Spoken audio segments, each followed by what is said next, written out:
स्वादयन्निह सर्वेषां त्रय्यन्तार्थं सुदुर्ग्रहम् स्तोत्रयामास योगीन्द्रः तं वन्दे यामुनाह्वयम्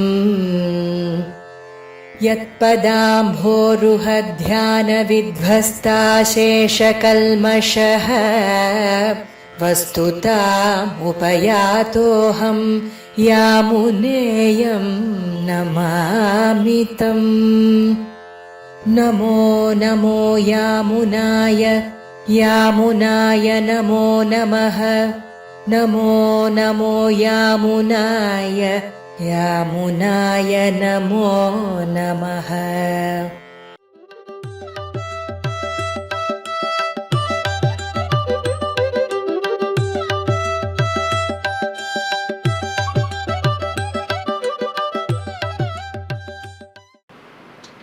स्वातयन्निह सर्वेषां त्रय्यन्तार्थं सुदुर्ग्रहम् स्तोत्रयामास योगीन्द्रस्तं वन्दे यामुनाह्वयम्। नमो नमो यमुनाय यमुनाय नमो नमः। नमो नमो यमुनाय यमुनाय नमो नमः।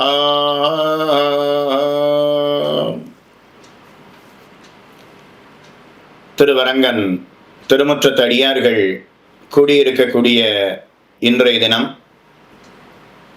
ஸ்தோத்திர தாராவில் ஆளவந்தார் அருளி செய்த ஸ்தோத்திர ரத்னத்திலிருந்து 28வது ஸ்லோகம் முதல் 31வது ஸ்லோகம் வரை அனுபவிக்க வேணும். அவகாசத்துக்கு ஏற்றவாறு விண்ணப்பம் செய்கிறேன். அடியேனை இந்த ஸ்தோத்திர தாராவில் ஆளவந்தார் அருளி செய்த ஸ்தோத்திர ரத்னத்தை சொல்ல வேணும் என்ன நியமித்த பெரியோர்களுடைய திருவடிகளுக்கு பல்லாண்டு பாடிக்கொண்டு, அடியேனுக்கு இந்த அர்த்த விசேஷங்களை எல்லாம் எடுத்துரைத்த ஆச்சாரியர்களுடைய திருவடிகளுக்கும் பல்லாண்டு பாடிக்கொண்டு அவகாசத்துக்கு ஏற்றவாறு விண்ணப்பம் செய்கிறேன். ஸ்தோத்திர ரத்னம் என்பது நாதமுனிகளுடைய திருப்பேரனார் யாமுனாச்சாரியர் ஆளவந்தார் அருளி இருக்கக்கூடிய அற்புதமான ஸ்தோத்திரம். பகவானை குறித்து 65 ஸ்லோகங்களை அருளினார். திருமந்திரம், துவயம், சரமஸ்லோகம் இதனுடைய அக்ஷரங்களை நாம கூட்டி பார்த்தால் 65 என்பது வரும். சரமஸ்லோகம்ங்கிறது 32 அக்ஷரங்கள் கொண்டது. திருமந்திரம்ங்கிறது 8 அக்ஷரங்கள் கொண்டது. 32 கூட்டல் 8 40. துவய மகாமந்திரம் 25 அக்ஷரங்கள் கொண்டது. 40 கூட்டல் 25 65. ஸ்தோத்திர ரத்னம்ங்கிறது 65 ஸ்லோகங்களோட கூடியிருப்பது. திருமந்திர, துவய, சரமஸ்லோகங்களுடைய சாரமான அர்த்தங்களை எல்லாம் இந்த ஸ்தோத்திரத்திலே ஆளவந்தார் வெளியிடுகிறார். எத்தனையோ ஸ்தோத்திரங்கள் இருக்கலாம், ஆனால் இதற்குத்தான் ஸ்தோத்திர ரத்னம் என்று பெயர். பிரம்மா பகவானை ஸ்தோத்திரம் பண்ணுவதாக எத்தனையோ புராணங்களிலே, பல சர்க்கங்களிலே, பல ஸ்லோகங்களிலே வருகிறது. ருத்ரமூர்த்தி திருமாலை பூஜிப்பதாக, ஸ்தோத்திரம் செய்வதாக எத்தனையோ இடங்கள் வருகிறது. தேவேந்திரன், அக்னி, வருணன், வாயு, சூரியன், சந்திரன் இவர்கள் அத்தனை பேரும் நாராயணனை பூஜிப்பதாக பல புராணங்களிலே வருகிறது. அதற்கெல்லாம் ஸ்தோத்திரம்னு பெயரை தவிர அந்த ஸ்தோத்திரத்துக்கு ரத்தினம் அப்படிங்கிறது சேர்க்கப்படவில்லை. ஆச்சாரியர்களுக்குள்ளே நாதமுனிகளுடைய திருப்பேரனார் அளவந்தார் என்கிற யமுனாச்சாரியர் பகவானை குறித்து அருளி செய்த ஸ்தோத்திரத்துக்குத்தான் ஸ்தோத்திர ரத்னம் என்று பெயர். எத்தனையோ புராணங்கள் இருக்கலாம், அதற்குள்ளே விஷ்ணு புராணத்திற்கு புராண ரத்னம் என்று பெயர். எத்தனையோ மந்திரங்கள் இருக்கலாம், அதற்குள்ளே மந்திர ரத்னம் என்பது ஒன்றுதான். அதே போல எத்தனையோ ஸ்தோத்திரங்கள் இருந்தாலும் இதற்குத்தான் ஸ்தோத்திர ரத்னம் என்று பெயர். பகவானுடைய அருளை விரைந்து நமக்கு பெற்று தருவது இந்த ஸ்தோத்திர ரத்னம். எம்பெருமானுடைய அருளை, எம்பெருமானாருடைய அருளை விரைந்து பெற்றுக் கொடுப்பது இந்த ஸ்தோத்திர ரத்னம். பவிஷ்யதாச்சாரியரை கட்டாட்சித்து அவரை தரிசன ஸ்தாபகராக ஆக்க வேணும் என்பதற்காக நாதமுனிகள் நியமித்தார். உய்யக்கொண்டார் மணக்கால் நம்பிகள் மூலமாக ஆளவந்தாரை வந்தடைந்தது. பவிஷ்யதாச்சாரிய விக்கிரகமும் ஆளவந்தாரிடத்திலே இருந்தது. அதனை தரிசித்திருக்கிறார். அந்த பவிஷ்யதாச்சாரியருடைய திருமுக மண்டலம், திருக்கண்கள், திருக்கைகள், திருத்தோள்கள், இது எல்லாவற்றையும் நேரே கண்டிருக்கிறார் அளவந்தார். இந்த லட்சணங்கள் அத்தனையும் காஞ்சிபுரத்திலே இருக்கக்கூடிய யாதவ பிரகாசன் அவனுடைய சீடர்களுக்குள்ளே ஒருவரான இளையாழ்வாரிடத்திலே கூடியிருப்பதை அறிந்தார் அளவந்தார். நேரே இளையாழ்வாரை கண்டார். பவிஷ்யதாச்சாரிய விக்கிரகத்தில் இருக்கக்கூடிய லட்சணங்கள் அனைத்தும் இவரிடத்திலே, இளையாழ்வாராகிற இவரிடத்திலே பொருந்தி இருக்கிறதே. உடனே கரியமாணிக்க பெருமாள் சன்னதிக்கு முன்பாக இருந்து கொண்டு தேவப்பெருமாள் தேவராஜ பெருமாளிடத்துல சரணாகதி செய்தார். யஸ்ய பிரசாத கலையா பதிர ஸ்ருணோதி பங்கு பிரதாவதி ஜவேன ச பக்தி மூக்கா அந்தః பிரபஷ்யதி லபதே சுதம் லபதே ச வந்தியா தம் தேவமேவ வரதம் சரணம் கதோஸ்மி. எந்த வரதராஜ பெருமாளுடைய அனுகிரகத்தினாலே பிறவி குருடனாக இருப்பவன் நன்றாக பார்க்கிறானோ, முடவனாக இருப்பவன் நன்றாக ஓடுகிறானோ, வந்தியாக இருப்பவள்,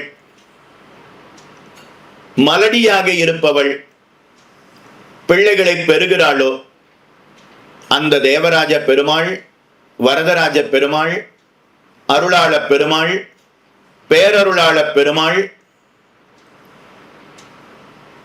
இளையாழ்வாரை எப்படியாவது விசிஷ்டாத்வைத சித்தாந்தத்திற்கு தர்சன ஸ்தாபகராக ஆக்க வேணும் என்ன நாச்சியாரை முன்னிட்டு கொண்டு வரதராஜ பெருமாளிடத்திலே பிரார்த்தித்தார் ஆளவந்தார். ஆளவந்தாருடைய பிரார்த்தனையை செவிமடுத்த வரதராஜ பெருமாளும் அப்படியே ஆக்கினான். ஆளவந்தார் இந்த ஸ்தோத்திர ரத்னத்தை அருளினார். யாதவ பிரகாசன் ராமானுஜரை, இளையாழ்வாரை கொல்ல சதி செய்தான். அதுல இருந்து இளையாழ்வார் தப்பித்தார். இனிமே யாதவ பிரகாசனோட நாம இருக்கக்கூடாது என்று அவனிடத்துல இருந்து விலகினார். திருக்கச்சி நம்பிகளோட சேர்ந்து சாலைக்கிணறு என்கிற விடத்தில இருந்து தீர்த்தம் கொண்டு வந்து கொடுக்கிறார். தேவப்பெருமாளுக்கும் பெருந்தேவி நாச்சியாருக்கும் தீர்த்த கைங்கரியத்தை செய்து கொண்டு வருகிறார் இளையாழ்வார். ஒரு நாள் அந்த கிணற்றுல இருந்து தீர்த்தத்தை எடுத்துக்கொண்டு வரும் பொழுது ஆளவந்தாருடைய சீடர்களுக்குள்ளே ஒருவரான பெரிய நம்பிகள் அவர் அந்த இடத்துக்கு அருகில இருந்து இந்த ஸ்தோத்திர ரத்னத்தை விண்ணப்பம் செய்து கொண்டு வருகிறார், பாடிக்கொண்டு வருகிறார், சொல்லிக்கொண்டு வருகிறார். அதுல 11வது ஸ்லோகத்தை பாடுகிறார். ஸ்வாபாவிக அனவதிகாதிச ஈசிதிருத்வம் நாராயண துவைனமிருஷ்யதி வைத்திகக்கஹ பிரம்மா சிவ சதமக பரமஸ்வராட்டிதி ஏதேபி யஸ்ய மகிமார்ணவ விஸ்பிருஷஸ்தே. இந்த ஸ்லோகத்தை இளையாழ்வார் ராமானுஜருடைய காதிலே படும்படி பெரிய நம்பிகள் பாடினார், ஓதினார். அதை கேட்ட இளையாழ்வார், இதனுடைய பொருள் ரொம்ப இனிமையா இருக்கிறதே, ஸ்லோகம் கேட்பதற்கே இனிமையாக இருக்கிறதே. நேர பெரிய நம்பிகள் இடத்துல வந்து இந்த ஸ்லோகத்தை யார் இயற்றினார் அப்படின்னு கேட்க, இத ஸ்ரீரங்கத்துல எழுந்தருளி இருக்கக்கூடிய ஆளவந்தார் என்கிற யாமுனாச்சாரியர் இயற்றினார் அப்படின்னு சொன்னார். உடனே அவரை நான் சேவிக்க முடியுமா அப்படின்னு கேட்டார். தாராளமா முடியும், வாரும், எம்மோடு வாரும், நான் ஆளவந்தாரிடத்திலே உம்மை அழைத்து கொண்டு செல்லுகிறேன் அப்படின்னு சொன்னார். ராமானுஜரும் பெரிய நம்பிகளோடு ஆளவந்தாரை ஆசிரயிக்க வேணும் என்பதற்காக திருவரங்கத்திற்கு வருகிறார். ஆனா திருவரங்கத்திற்கு வருவதற்கு முன்பாகவே ஆளவந்தார் திருநாட்டுக்கு எழுந்தருளி விட்டார். வருத்தத்தோட ராமானுஜர் அவர் திரும்பி விட்டார், காஞ்சிபுரத்துக்கே திரும்பி விட்டார். சில நாட்கள் சென்றது. ஆளவந்தாருடைய சீடர்கள் எல்லாரும் பெரிய நம்பிகளிடத்துல ஆளவந்தாருடைய நியமனம் என்ன, ராமானுஜரை நீர் அழைத்து கொண்டு வர வேணும் என்பதுதானே, அதனால ராமானுஜருக்கு நீர்தான் பஞ்சசம்ஸ்காரம் செய்து வைக்க வேணும் என்று பெரிய நம்பிகளிடத்துல சொல்ல, அவரும் திருவரங்கத்துல இருந்து ராமானுஜருக்கு பஞ்சசம்ஸ்காரம் செய்து வைக்க வேணும் என்கிற எண்ணத்தோட காஞ்சிபுரத்தை நோக்கி வந்தார். அதே சமயத்துல ராமானுஜர் வரதராஜ பெருமாளிடத்துல ஆளவந்தார ஆசிரியிக்க வேணும்னு நினைத்தோம், ஆனா அது முடியாமல் போயிற்று. இனிமே நான் யாரை ஆச்சாரியனாக அடைவது, வரதராஜ பெருமாளே நீர்தான் எனக்கு சொல்ல வேணும் அப்படின்னு வரதராஜ பெருமாளிடத்துல வேண்டினார். வரதராஜ பெருமாளும் பெரிய நம்பிகளை ஆச்சாரியனாக கொள்வீர் அப்படின்னு அனுகிரகம் செய்தார். அதனால காஞ்சிபுரத்துல இருந்து பெரிய நம்பிகள் இருக்கக்கூடிய திருவரங்கத்தை நோக்கி அவர் வருகிறார். இருவரும் மதுராந்தகம் என்கிற அற்புதமான க்ஷேத்திரத்திலே சந்தித்தார்கள். பெரிய நம்பிகள் அங்கிருந்தே ராமானுஜருக்கு பஞ்சசம்ஸ்காரம் செய்து வைத்தார். ராமானுஜர் தர்சன ஸ்தாபகராக ஆனார் என்பது சரித்திரம். இது எல்லாத்துக்கும் காரணம் எதுன்னா இந்த ஸ்தோத்திர ரத்னம். இந்த ஸ்தோத்திர ரத்னத்தை சொன்னால் எம்பெருமான் திருவுள்ள முகக்கும் எம்பெருமானார் திருவுள்ள முகக்கும் பகவத் ராமானுஜருடைய அனுகிரகம் நமக்கு விரைந்து கிடைக்கக்கூடியது இந்த ஸ்லோகத்தினாலே. பஞ்சசம்ஸ்காரம் அதனுடைய ஏற்றம் என்ன அப்படிங்கிறத நன்றாக அறிந்து கொள்ளலாம். நமக்கு விரைவில் ஆச்சாரிய சமாஸ்ரயணத்தை கொடுக்கக்கூடியது இந்த ஸ்தோத்திர ரத்னம். இந்த ஸ்தோத்திர ரத்னத்துல ராமானுஜருக்கும் ஈடுபாடு இருந்தது. இதுல இருக்கக்கூடிய ஸ்லோகங்களை எல்லாம் ராமானுஜரே தன்னுடைய கிரந்தத்துல காட்டி இருக்கிறார். கத்யத்ரயம் என்று ராமானுஜர் ரங்கநாதனும் ரங்கநாச்சியாரும் சேர்த்தியில எழுந்தருளி இருக்கக்கூடிய பங்குனி உத்தர தன்றை தினம் கத்யத்ரயத்தை விண்ணப்பம் செய்தார். அந்த கத்யத்ரயத்துல இந்த ஸ்தோத்திர ரத்னத்துல இருக்கக்கூடிய சில ஸ்லோகங்களை அப்படியே எடுத்து கத்யத்ரயத்துல காட்டி இருக்கிறார். அதனால அங்க எடுத்து கையாண்டது இவருக்கு இந்த ஸ்தோத்திர ரத்னத்துல இருக்கக்கூடிய ஈடுபாட்டை வெளிப்படுத்தக்கூடியது. அப்படிப்பட்ட அற்புதமான ஸ்தோத்திர ரத்னம். அதுல 28வது ஸ்லோகத்துல இருந்து 4 ஸ்லோகங்களை நாமும் பார்க்க வேணும். 28வது ஸ்லோகம். ததங்கிரிமுத்திஷ்ய கதாபி கேனசித் யதா ததா வாபி சக்ருத் கிருதோஞ்சலிஹ ததைவ முஷ்ண்யாத்யசுபான் அசேஷதः சுபானி புஷ்ணாதி ந ஜாது ஹீயதே. त्वदङ्घ्रिमुद्दिश्य कदापि केनचित् यथा तथा वापि सकृत् कृतोञ्जलिः तथैव मुष्ण्यात् अशुभान् अशेषतः शुभानि पुष्णाति न जातु हीयते. அற்புதமாக அருளி செய்கிறார் ஆளவந்தார். பகவானிடத்துல சரணாகதி செய்கிறார். அப்படி சரணாகதி செய்யும் போது என்னிடத்துல கர்மயோகம் இல்லை, ஞான யோகம் இல்லை, பக்தி யோகம் இல்லை, வைகுண்டத்தை அடைவதற்கு உன்னுடைய திருவடியை தவிர எனக்கு வேறொன்று இல்லை என்கிற எண்ணத்தோட சரணாகதி செய்கிறார். அதை கீழ் ஸ்லோகத்தினாலேயே காட்டியிருக்கிறார். ந தர்மனிஷ்டோஸ்மி நச்சாத்மவேதி ந பக்திமான் த்வச்சரணாரவிந்தே அகிஞ்சனோ அனன்ய கதிஷரண்ய த்வத் பாதமூலம் சரணம் பிரபத்யே அப்படின்னு கீழே ஒரு ஸ்லோகத்தினால காட்டினார். தேவரீருடைய திருவடியை கிட்டுகைக்கு எனக்கு எந்த அனுகூலமும் இல்லை, ஆனுகூல்யமும் இல்லை, என்னிடத்துல எந்த ஒரு புண்ணியமும் இல்லை அப்படின்னு சொன்னார். அடுத்த ஸ்லோகத்தினால சரி நல்ல செயல்கள் ஏதும் இல்லைன்னா பரவாயில்ல, தீய செயல்கள் இல்லாம இருக்கிறதா, அப்படி இருந்தாலே போதுமே, நான் அனுகிரகம் செய்து விடுவேன் அப்படின்னு எம்பெருமான் சொல்ல அதுக்கு ஆளவந்தார் தெரிவிக்கிறார். நல்ல செயல்கள் ஏதும் இல்லை, அது மட்டுமல்லாம தீய செயல்கள் எல்லாம் என்னிடத்திலே எல்லாம் உண்டு அப்படின்னு தெரிவிக்கிறார். பிரதிகூலங்களாலே பூர்ணன் அப்படின்னு அடுத்த ஸ்லோகத்தினால காட்டினார். ந நிந்திதம் கர்ம ததஸ்தி லோகே சஹஸ்ரசோ என்ன மயாவ்யதாயி. எத்தனை பாப்பங்கள் இருக்குமோ, உலகத்துல எத்தனை பாப்பங்கள் இருக்குமோ, சாஸ்திரத்துல எத்தனை பாப்பங்கள் இருக்கிறதோ அது எல்லாவற்றையும் நான் செய்திருக்கிறேன். அந்த எல்லா பாப்பத்தையும் ஒரு தடவை செய்திருக்கிறேன் அப்படிங்கிறது இல்லை, ஒரு பாப்பத்தையும் 1000 தடவை செய்திருக்கிறேன்.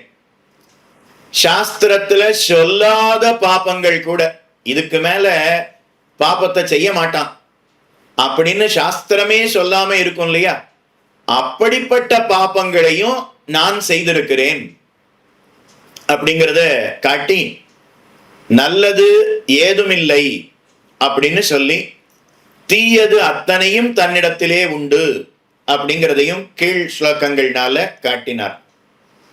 இப்ப எம்பெருமான் பார்த்து, அப்போ வைகுண்டத்தை நீர் எப்படி அடைவீர், அதுக்கு எது சாதனம் அப்படின்னு கேட்க அடுத்த ஸ்லோகத்தினால அளவந்தார் காட்டுகிறார். பேற்றுக்கு தேவரின் கிருபையே வேண்டும் அப்படின்னு பிரார்த்திக்கிறார். பகவானுடைய அருள், பகவானுடைய நிருகேத்துக்கமான கிருபை, அதுதான் பேற்றுக்கு சாதனம் அப்படின்னு சொல்லுகிறார். நிமஜ்ஜதோ அனந்த பவார்ணவாந்தா என்கிற ஸ்லோகத்தினால தேவியருடைய அருள்தான் பேற்றுக்கு சாதனம் அப்படின்னு காட்டினார். அதுக்கு அடுத்த ஸ்லோகத்தினால இப்படி உம்முடைய திருவடியை பற்றி இருக்கக்கூடிய அடியவனுக்கு, ஆஸ்ரிதனுக்கு ஏதாவது ஒரு பரிபவம் ஏற்பட்டதேயானால், ஒரு கஷ்டம் வந்ததேயானால், அது அந்த அடியவருக்கு வந்த குறை அப்படிங்கிறது கிடையாது. அது அந்த அடியவன் யாரை பற்றி இருக்கிறான்? அந்த எஜமானனுக்கு வந்த குறை. ஆஸ்ரித பரிபவம் தேவரீருக்கே ஹானி. நம்முடைய பிள்ளை, நம்முடைய பெண்ணு, நம்முடைய பத்தினி, நம்முடைய பந்துக்கள் நம்மை விட்டு நமக்கு நேர் எதிரா யார் இருக்காளோ அவர்களிடத்துல போய் எனக்கு அது வேணும் இது வேணும்னு வேண்டி அவர்களிடத்திலிருந்து பெற்றால் அது அவர்களுடைய குறை அப்படிங்கிறது கிடையாது, அது நம்முடைய குறைதானே. ராஜா தன்னுடைய பிள்ளைக்கு வேண்டியதை தான் கொடுக்க வேணும். ஆனா ராஜாவினுடைய பிள்ளை ராஜபுத்திரன் அந்த ராஜாவை விட்டு, தகப்பனாரை விட்டு, இந்த ராஜாவுக்கு இந்த தகப்பனாருக்கு எதிராளியாக யான் இருக்கிறானோ அவனிடத்துல கூட்டு சேர்ந்தால் அது அந்த ராஜபுத்திரனுக்கு மட்டும் குறை, அவமானம் அப்படிங்கிறது கிடையாது, அது அந்த ராஜாவுக்குமே அது அவமானம் உண்டாகுமே. இது என்னுடைய குறையன்றோ அப்படின்னு தானே அந்த ராஜா நினைப்பான். அத போல உன்னுடைய திருவடியை பற்றி இருக்கக்கூடிய அடியவருக்கு ஏதாவது ஒரு கஷ்டம் உண்டானதே ஆனால் அதனால அந்த அடியவருக்கு குறைங்கிறது கிடையாது, அது எஜமானனான உமக்கு உண்டான குறை என்பதை ஒரு ஸ்லோகத்தினால காட்டினார். அபூதபூர்வம் மமபாவி கிம்பா சர்வம் சகேமே சகஜம் ஹி துக்கம். அடுத்து எம்பெருமான் பார்த்து, இப்படி என்னையே சுற்றி சுற்றி வருகிறீரே, நான் உம்மை கைவிட்டால் என்ன செய்வீர்? உம்மை நான் ரட்சிக்காமல் போனால் என்ன செய்வீர் அப்படின்னு கேட்க, அப்போ ஆளவந்தார் பார்த்து, தேவரீர் என்னை கைவிட்டாலும் உம்மை விட்டு நான் விலக மாட்டேன் என்ன ஒரு ஸ்லோகத்தினால காட்டினார். நிராசகஸ்யாபி நதாவதுத்ஸஹே மகேஷஹாதும் தவ பாத பங்கஜம். தேவரீர் என்னை ரட்சித்தாலும் சரி, ரட்சிக்காமல் போனாலும் சரி, உம்முடைய திருவடியை விட்டு நான் அகல மாட்டேன் என்ன ஒரு ஸ்லோகத்தினாலே காட்டினார். இப்போ விரோதி நிவிருத்திக்கும் அபிமத சித்திக்கும் பிரபத்தி ஒன்றே போதுமோ? நீர் என்னிடத்துல சரணாகதி பண்ணினீரே, உம்முடைய விரோதியை போக்குவதற்கும் உமக்கு வேண்டியதை கொடுப்பதற்கும் இந்த சரணாகதி ஒன்றே போதுமா அப்படின்னு கேட்க, அதுக்கு ஆளவந்தார் ஒரு ஸ்லோகத்தினால பதில் தெரிவிக்கிறார். சரணாகதி 3 விதமாக செய்யலாம். மனோ வாக்காயங்களாலே 3 விதமாக சரணாகதிய நாம செய்யலாம். மனசால பகவானை சிந்தித்தால், அவனுடைய திருவடியை நாம சிந்தித்தால், அவனுடைய திருவடியே பேற்றுக்கு சாதனம் அப்படின்னு சிந்தித்தால் அது மனசால செய்யக்கூடிய சரணாகதி. அடுத்து வாக்கால, பேற்றுக்கு சாதனம் உம்முடைய திருவடியே அப்படின்னு வாக்கால சொன்னோம்னா அது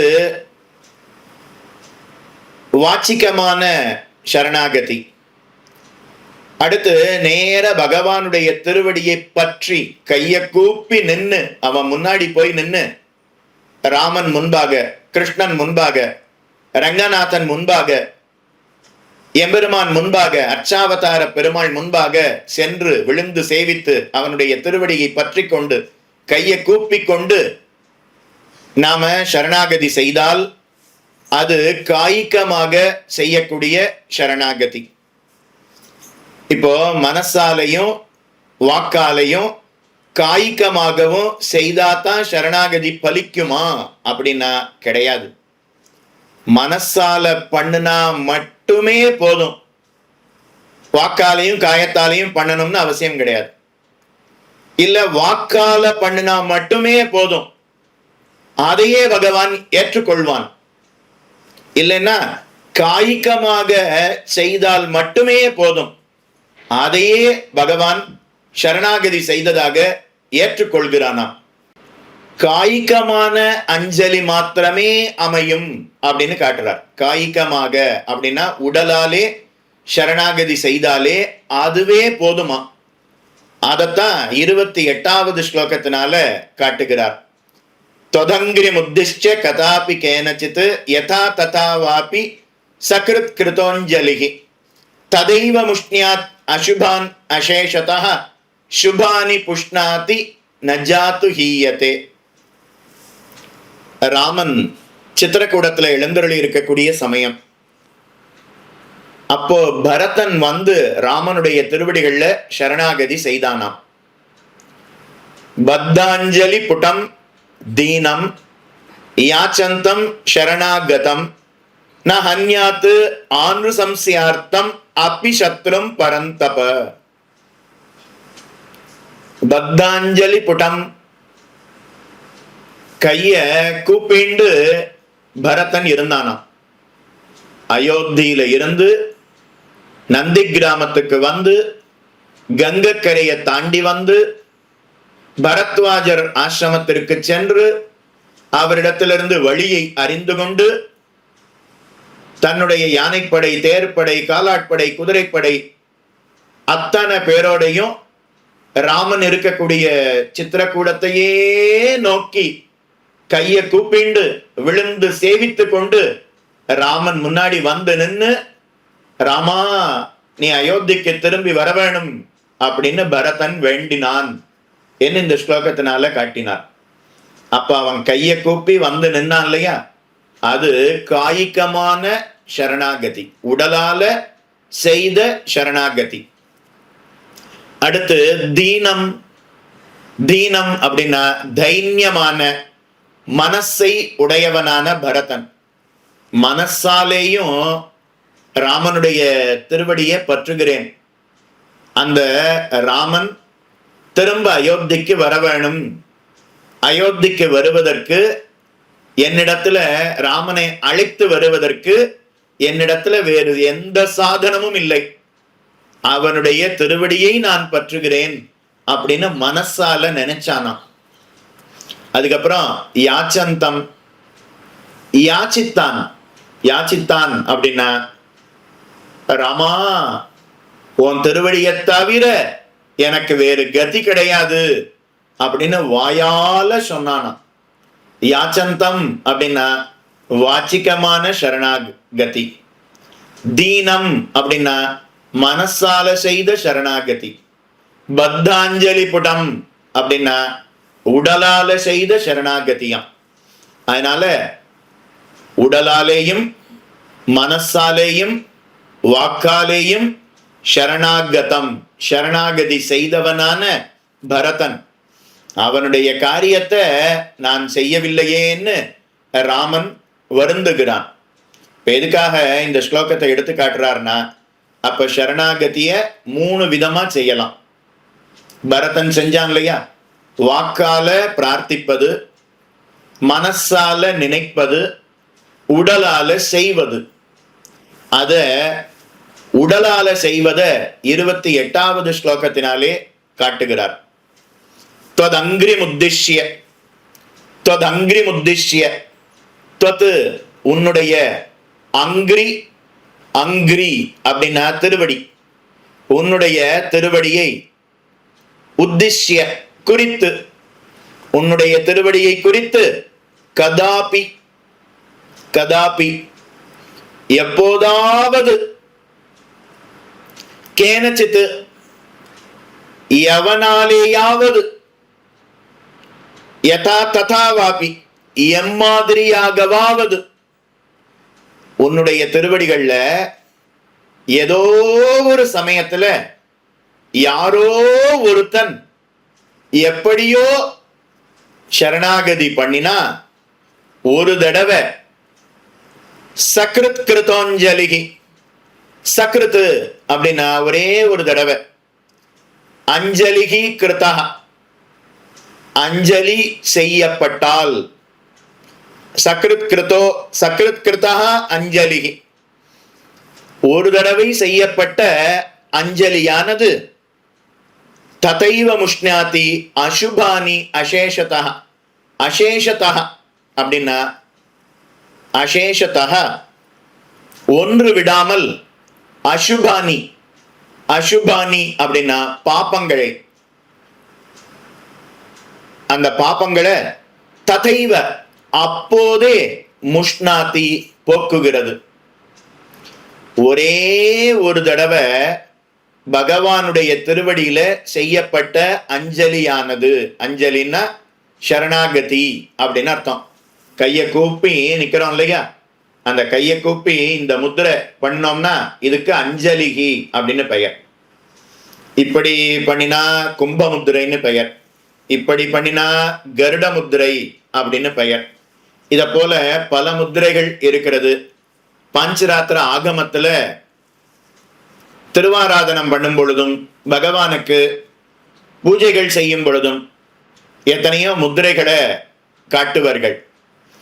அந்த முத்திரைகளுக்குள்ள மேலான முத்திரை அப்படின்னா அது அஞ்சலிகி. அஞ்சலிகி பரமா முத்ரா க்ஷிப்ரம் தேவப்பிரசாதினி அப்படின்னு காட்டக்கூடியது.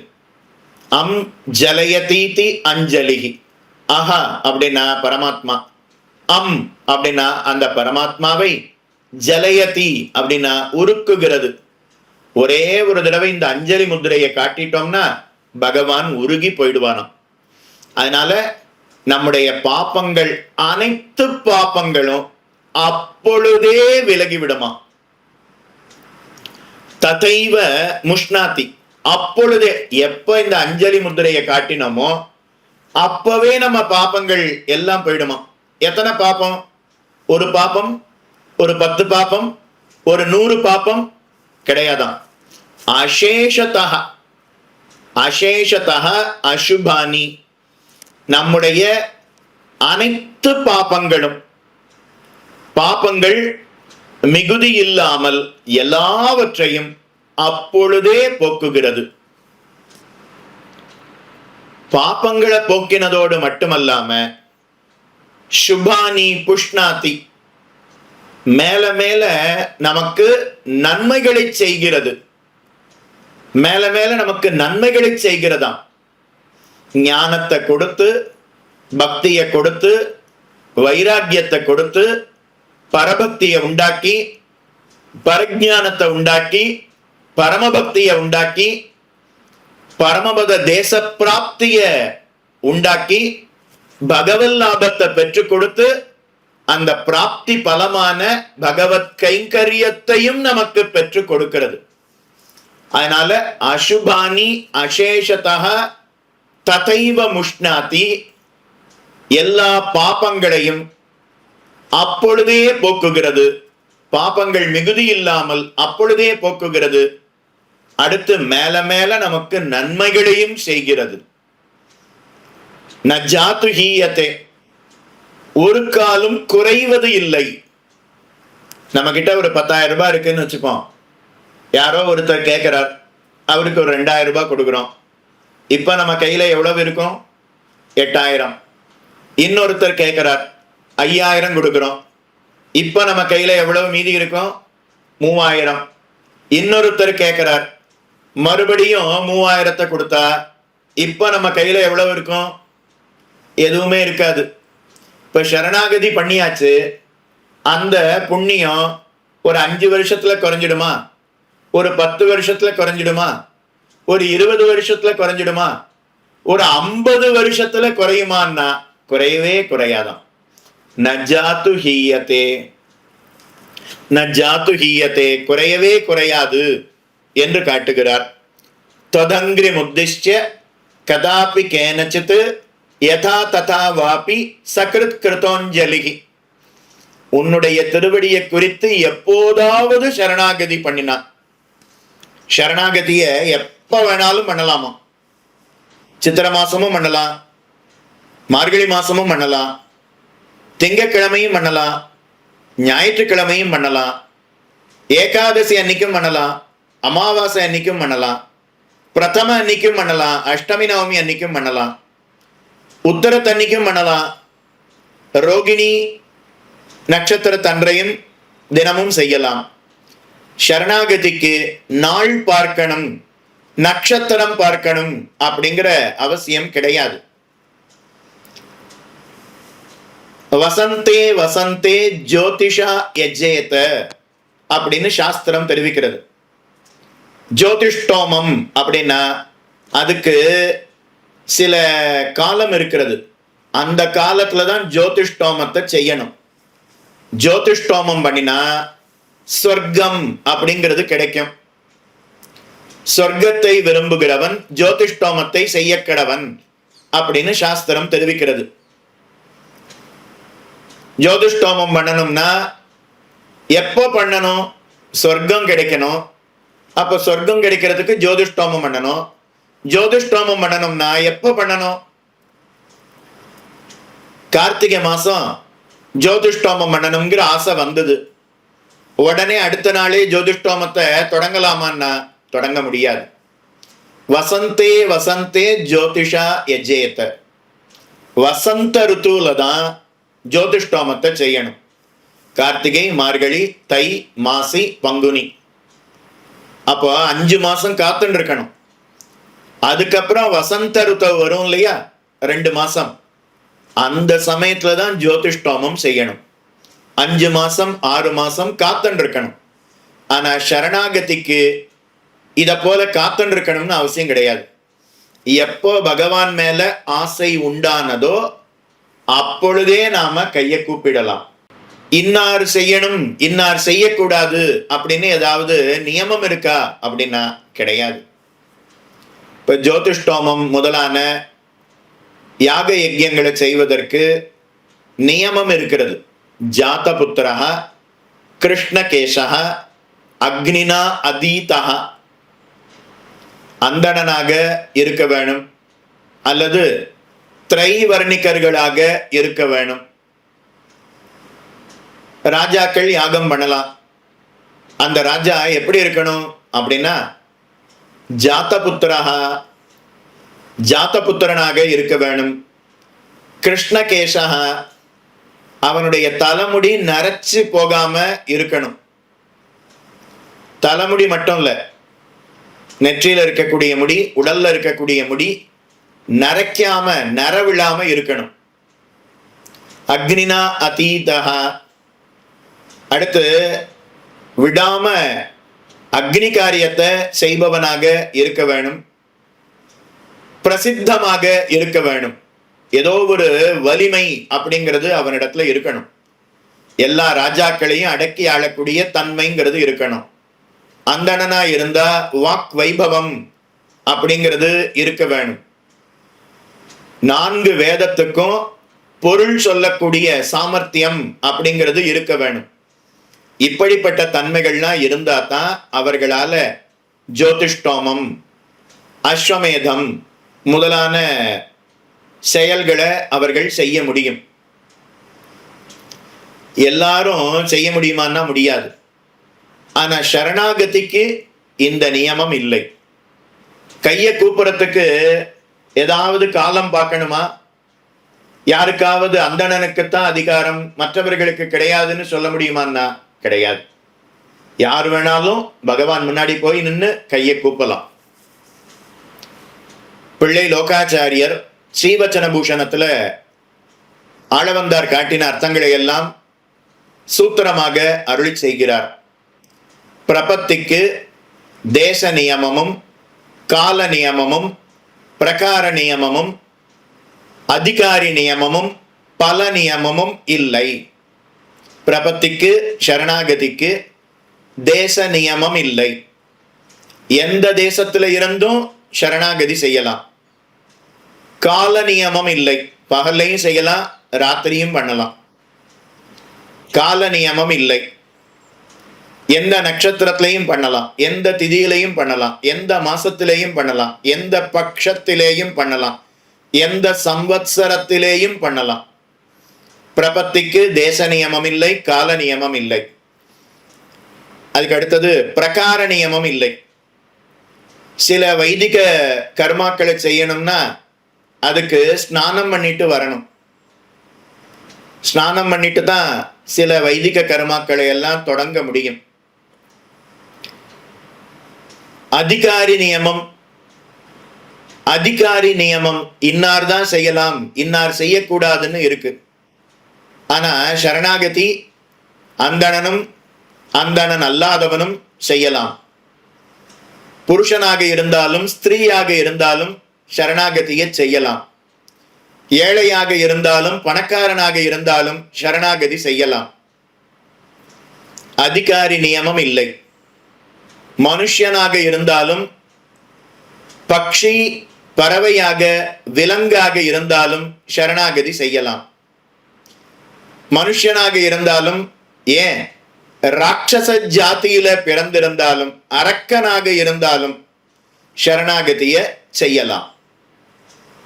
பல நியமம் இல்லை. இன்ன பலத்துக்காக அப்படிங்கிறது இல்லாம எந்த பலத்துக்காக வேணாலும் சரணாகதியை செய்யலாம் என்ன பிள்ளை லோகாச்சாரியர் ஸ்ரீவச்சன பூஷணத்துல காட்டுகிறார். பிரகார நியமம் அப்படின்னா சில காரியங்களை, வைதிக காரியங்களை செய்யும் போது ஸ்நானம் முதலான சில அங்கங்களை செய்துவிட்டுத்தான் அந்த வைதிக காரியத்தை தொடங்க வேணும். சரணாகதி பண்றதுக்கு ஏதாவது அங்கங்கள் இருக்கின்றனவா அப்படின்னா கிடையாது. அதை எப்படி தெரிஞ்சுக்கலாம் அப்படின்னா, திரௌபதி ஸ்நாத்தையா என்றோ பிரபத்தி பண்ணிற்று, அர்ஜுனன் நீச்சர் நடுவேயிரே இவ்வர்த்தம் கேட்டது. பிரபத்தி அத திரௌபதி கண்ணனுடைய திருவடிகள்ல செய்தாள். துரியோதனனுடைய சபையிலே துஷாசனன் திரௌபதியினுடைய வஸ்திரத்தை பற்றி இழுத்தான். அப்ப திரௌபதி 2 கையாலையும் தன்னுடைய அங்கங்களை மறைத்து கொண்டாள். முடியவில்லை. ஒரு கையால தன்னுடைய உடலை மறைத்து கொண்டு ஒரு கையால வஸ்திரத்தை பிடித்து கொண்டாள். முடியவில்லை. 2 கையையும் விட்டுட்டு கண்ணனுடைய திருவடியை பற்றினாள். சங்க சக்கர கதாபானே துவாரகா நிலையச்சுத கோவிந்த புண்டரீகாட்ச ரக்ஷமாம் சரணாகதாம் அப்படின்னு அவ சரணாகதி செய்தாள். அப்படி சரணாகதி செய்யும் பொழுது அவள் வீட்டிற்குள்ளே வர முடியாத ஒரு நிலையிலே அவள் இருந்தாள். 3 நாட்கள் நீராடாமல் 4வது நாள் நீராடி 5வது நாள் விளக்கேற்றி பூஜை செய்யக்கூடிய ஒரு நிலை உண்டாகுமே ஸ்திரீகளுக்கு. அப்படிப்பட்ட நிலையிலே இருந்தாள் திரௌபதி. அப்ப திரௌபதி என்ன பண்ணிருக்கணும்? சரணாகதி பண்ணும் பொழுது, ஸ்நாத்தையாய் இருக்கும் பொழுது சரணாகதி செய்யக்கூடாது. 3 நாட்கள் காத்திருப்போம். 4வது நாள் நீராடி விட்டு 5வது நாள் நீராடி விளக்கேற்றி விட்டு அப்புறம் கண்ணனுடைய திருவடிகள்ல சரணாகதி செய்வோம் அப்படின்னு இருந்தாளான்னா இல்லை. இதிலிருந்து என்ன தெரியறதுன்னா, சரணாகதி பண்றதுக்கு எந்த ஒரு பிரகார நியத்தியும் இல்லை அப்படிங்கிறது தெரியறது.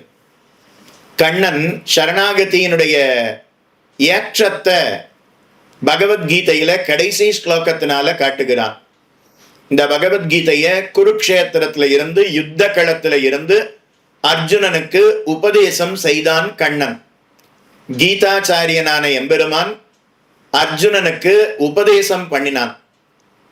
யுத்த களத்துல பகவத் பக்தி அற்றவர்கள், கண்ணனிடத்துல வெறுப்பு பூண்டு இருக்கக்கூடிய நீச்சர்கள், துரியோதனன் துஷாசனன் முதலானவர்கள் நடுவில் இருக்கும் பொழுது பகவத்கீதைய அர்ஜுனனுக்கு கண்ணன் உபதேசம் செய்தான். அப்ப கண்ணன் என்ன பண்ணிருக்கணும்னா, நான் கர்மயோகத்தை சொல்ல போறேன், ஞான யோகத்தை சொல்ல போறேன், பக்தி யோகத்தை சொல்ல போறேன், சரணாகதியினுடைய ஏற்றத்தை சொல்ல போகிறேன், என்னுடைய அவதார ரகசியத்தை உனக்கு வெளியிட போகிறேன், புருஷோத்தம யோகத்தை உனக்கு சொல்ல போகிறேன். அதனால அர்ஜுனா, இந்த தாழ்ந்தவர்கள், இந்த பகவத் பக்தி அற்றவர்களுக்கு நடுவுல இருந்து நீ இதை கேட்கக்கூடாது, இதை நான் சொல்ல மாட்டேன். வேற ஏதாவது ஒரு புண்ணியமான க்ஷேத்திரத்துக்கு நாம சென்று விடுவோம். அப்படின்னு குருக்ஷேத்திரத்துல இருந்து அர்ஜுனனை அப்படியே பத்ரீகாசிரமத்துக்கு அழைத்து கொண்டு சென்று அங்க இருந்து உபதேசம் பண்ணிருக்கணும். அங்க கங்கையில நீராட வைத்து உபதேசம் செய்திருக்க வேணும். ஆனா அப்படி செய்யவில்லையே கண்ணன். அர்ஜுனனுக்கு இந்த பிரபத்தியினுடைய அர்த்தத்தை பகவத் பக்தி அற்ற, கிருஷ்ண பக்தி அற்றவர்களுக்கு, நீச்சர்களுக்கு நடுவில் இருந்துதானே உபதேசம் செய்தான். அதனால பிரபத்திக்கு தேச நியமமோ, கால நியமமோ, பிரகார நியமமோ, அதிகாரி நியமமோ, பல நியமமோ இல்லை என்பதை காட்டினார். அதத்தான் त्वदङ्घ्रि मुद्दिश्य कदापि केनचित् यथा तथावापि சக்ருத் கிருதோஞ்சலிஹி அப்படின்னு காட்டினார். அதிகாரி நியமம் கிடையாது அப்படின்னு காட்டினாரே. அதிகாரி நியமம் அன்றைக்கே எழுந்தபடி என்னில் தர்மபுத்திராதிகளும் திரௌபதியும் காகமும் காளியனும் ஸ்ரீ கஜேந்திராழ்வானும் ஸ்ரீ விபீஷணாழ்வானும் பெருமாளும் இளைய பெருமாளும் தொடக்கமானவர்கள் சரணம் புகுருகையாலே அதிகாரி நியமம் இல்லை. தர்மபுத்திராதிகளும் பஞ்சபாண்டவர்கள் சரணாகதி பண்ணினா, திரௌபதி சரணாகதி செய்தாள். அப்போ ஆணும் செய்யலாம் பெண்ணும் செய்யலாம் தெரிஞ்செடுத்தா. அடுத்தது காகம் ஜெயந்தன் இந்திரனுடைய பிள்ளை காக்கையினுடைய உருவத்தை எடுத்துக்கொண்டு சீதையினுடைய திருமார்பை தீண்டினான். ராமன் தன்னுடைய பானத்தை தொடுத்தான். அது பிரம்மாஸ்திரமாக மாறியது. பிரம்மாஸ்திரம் காகத்தை துரத்தியது. எல்லாவிடத்திலேயும் சென்றான். யாரும் அவனை காப்பாத்தல. ஓட முடியாம, நிக்க முடியாம, நடக்க முடியாம அப்படியே கீழே விழுந்தான். அவனை அந்த காகத்தை எடுத்து அவனுடைய தலையை எடுத்து ராமனுடைய திருவடியில சேர்த்தாள் சீதை. இப்ப ராமன் பார்த்து இந்த காகம் என்னிடத்துல சரணாகதி செய்தது அப்படின்னு நினைச்சு காகத்தை கொல்லாமல் விட்டான். அதனால காகம் சரணாகதி செய்தது. அப்ப மனுஷனும் பண்ணலாம், பறவையும் பண்ணலாம் அப்படின்னு தெரிஞ்சுட்டோமா.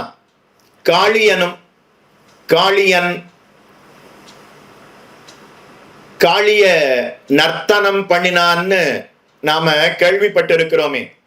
அந்த காளியன் கண்ணனுடைய திருவடிகள்ல சரணாகதி செய்தான். அப்ப இதுல இருந்து ஒரு பாம்பும் சரணாகதி செய்யலாம் அப்படின்னு தெரிந்து கொள்ளலாம். கஜேந்திர ஆழ்வானும் யானை பகவானுடைய திருவடிகள்ல சரணாகதி செய்தது. ஸ்ரீ விபீஷண ஆழ்வானும் அரக்கர் குலத்திலே பிறந்தவனான விபீஷணன். அப்ப மனுஷனும் செய்யலாம், அரக்கனும் செய்யலாம். பெருமாளும் பகவானே சரணாகதி செய்திருக்கிறான். இளைய பெருமாளும் ராமனுடைய தம்பி இளைய பெருமாள் லக்ஷ்மணன் சரணாகதி செய்திருக்கிறான். தொடக்கமானவர்கள்னு இன்னும் பல பேரை காட்டுகிறபடியினால சரணாகதிக்கு இன்னார் அதிகாரி இன்னார் அனதிகாரி அப்படிங்கிற நியமம் கிடையாது. அத ஆளவந்தார் இந்த ஸ்தோத்திரத்துல காட்டுகிறார். ததைவ முஷ்ணாத் அசுபான் அசேஷதா. ஒரு பாப்பம் மிச்சம் வைக்காம கைய கூப்பின மாத்திரத்திலே அத்தனை பாப்பமும் நம்மை விட்டு விலகுகிறதாம். சர்வ பாபேபியோ மோக்ஷயிஷ்யாமி அப்படின்னு சரணாகதிய உபதேசம் பண்ணினானே கண்ணன். அந்த அர்த்தத்தை தான் ஆளவந்தார் காட்டுகிறார். ஒரு பாபத்துக்கு ஒரு பிராயச்சித்தம்னு சாஸ்திரத்துல இருக்கு. சில பாப்பங்கள்லாம் செஞ்சோம்னா அதுக்கு அந்த பாப்பத்துக்கு என்ன பிராயச்சித்தம்னா 12 வருஷம் அந்த பிராயச்சித்தத்தை நாம பண்ணணும். இன்னும் சில பாப்பத்தை பண்ணினோம்னா அதுக்கு 1 வருட காலம் பிராயச்சித்தம் பண்ணணும்னு இருக்கு. இன்னும் சில பாப்பத்தை செய்தோம்னா அதுக்கு சாந்திராயணம் அனுஷ்டிக்கணும், கிருச்சிரம் அனுஷ்டிக்கணும்னு இருக்கு. 45 நாள் அப்படின்னு இருக்கு. அதுக்கப்புறம் 15 நாள் அப்படின்னு இருக்கு. வெங்காயம், உள்ளி, பூண்டு அதை தெரியாம நாம சாப்பிட்டுட்டோம்னு வச்சுக்கோங்க, அனாச்சாரமான பதார்த்தத்தை நாம அறியாமல் உண்டு விட்டால் அதுக்கு என்ன பிராயச்சித்தம் அப்படின்னா, நாம என்ன சாப்பிடுவோமோ அந்த சாப்பாட்டை 15 உருண்டை பிடிச்சு முதல் நாள் 15, அடுத்த நாள் 14, அடுத்த நாள் 13, அடுத்த நாள் 12ன்னு குறைச்சுட்டே வரணும். பௌர்ணமி அன்னியிலிருந்து தொடங்கி அப்படியே குறைச்சுட்டே வந்து அமாவாசை அன்னைக்கு ஒரே ஒரு உருண்டையை மட்டும்தான் சாப்பிடணும். மறுபடி அடுத்த நாள் 2 உருண்டை குட்டிக்கலாம், அடுத்த நாள் 2 உருண்டை குட்டிக்கலாம், அதுக்கு அடுத்த நாள் கூட ஒரு உருண்டை கூட்டிக்கலாம். இப்படியே மறுபடியும் ஒரு உருண்டையா கூட்டிண்டே வந்து 15 உருண்டை நாம சாப்பிடணும். இப்படி 1 மாச காலம் நாம சாப்பாட்டை குறைத்து கொண்டு வந்தா அப்போ அந்த ஒரு பாபம், அனாச்சாரமான வஸ்துவை ஒரு நாள் அறியாமல் உண்ட அந்த ஒரு பாபம் தீரும். அப்படின்னா எத்தனை பாபத்தை நாம செய்திருப்போம், அதுக்கு நாம எத்தனை பிராயச்சித்தம் பண்ணணும். ஆனா பகவானுடைய முன்னாடி வந்து நின்று கைய கூப்பினா நம்முடைய அத்தனை பாபமும் விலகி விடுமா. நாட்டிலுள்ள பாபமெல்லாம் சும்மனாதே கைவிட்டோடி தூறுகள் பாய்ந்தனவே என்று பெரியாழ்வார் அருள் செய்கிறார். நாட்டிலுள்ள பாபமெல்லாம் சாஸ்திரத்துல சொல்லி இருக்கக்கூடிய பாபம், நான் செய்திருக்கக்கூடிய பாபம், நானே நானாவித நரகம் புகும் பாபம் செய்தேன்னு திருமங்கை ஆழ்வார் அருள் செய்கிறார். அப்படிப்பட்ட பாபம் எல்லாம் இவன் கைய கூப்பின உடனே அடுத்த க்ஷணம் ஓடி போயிடுமா. சும்மனாதே, சும் அப்படின்னா என்ன அப்படின்னா, நாம யாராவது துரத்திண்டு வந்தான்னா ஓடுவோம், திரும்பி பார்த்தோம்னு வச்சுக்கோங்க, அந்த திரும்பி பார்க்கிற சமயத்துல கொஞ்சம் வேகம் குறைஞ்சிடும். அதனால துரத்திண்டு வர்றவா நம்ம பிடிச்சிடுவான்னு பயந்து திரும்பி பார்க்காம மூச்சு விடாம அப்படியே ஓடுவோம் தெரியுமா. அதுதான் சும்மனாதே அப்படின்னு காட்டுறார். மூச்சு விடாம மூச்சை இழுத்து பிடிச்சுண்டு தம் கட்டிண்டு ஓடுவான்னு சொல்றாளே, அத போல பெரியாழ்வார் தெரிவிக்கிறார். அந்த பாப்பங்கள்லாம் நம்ம விட்டு ஓடுமா, மூச்சு விடாமல் ஓடிவிடும் அப்படின்னு தெரிவிக்கிறார்.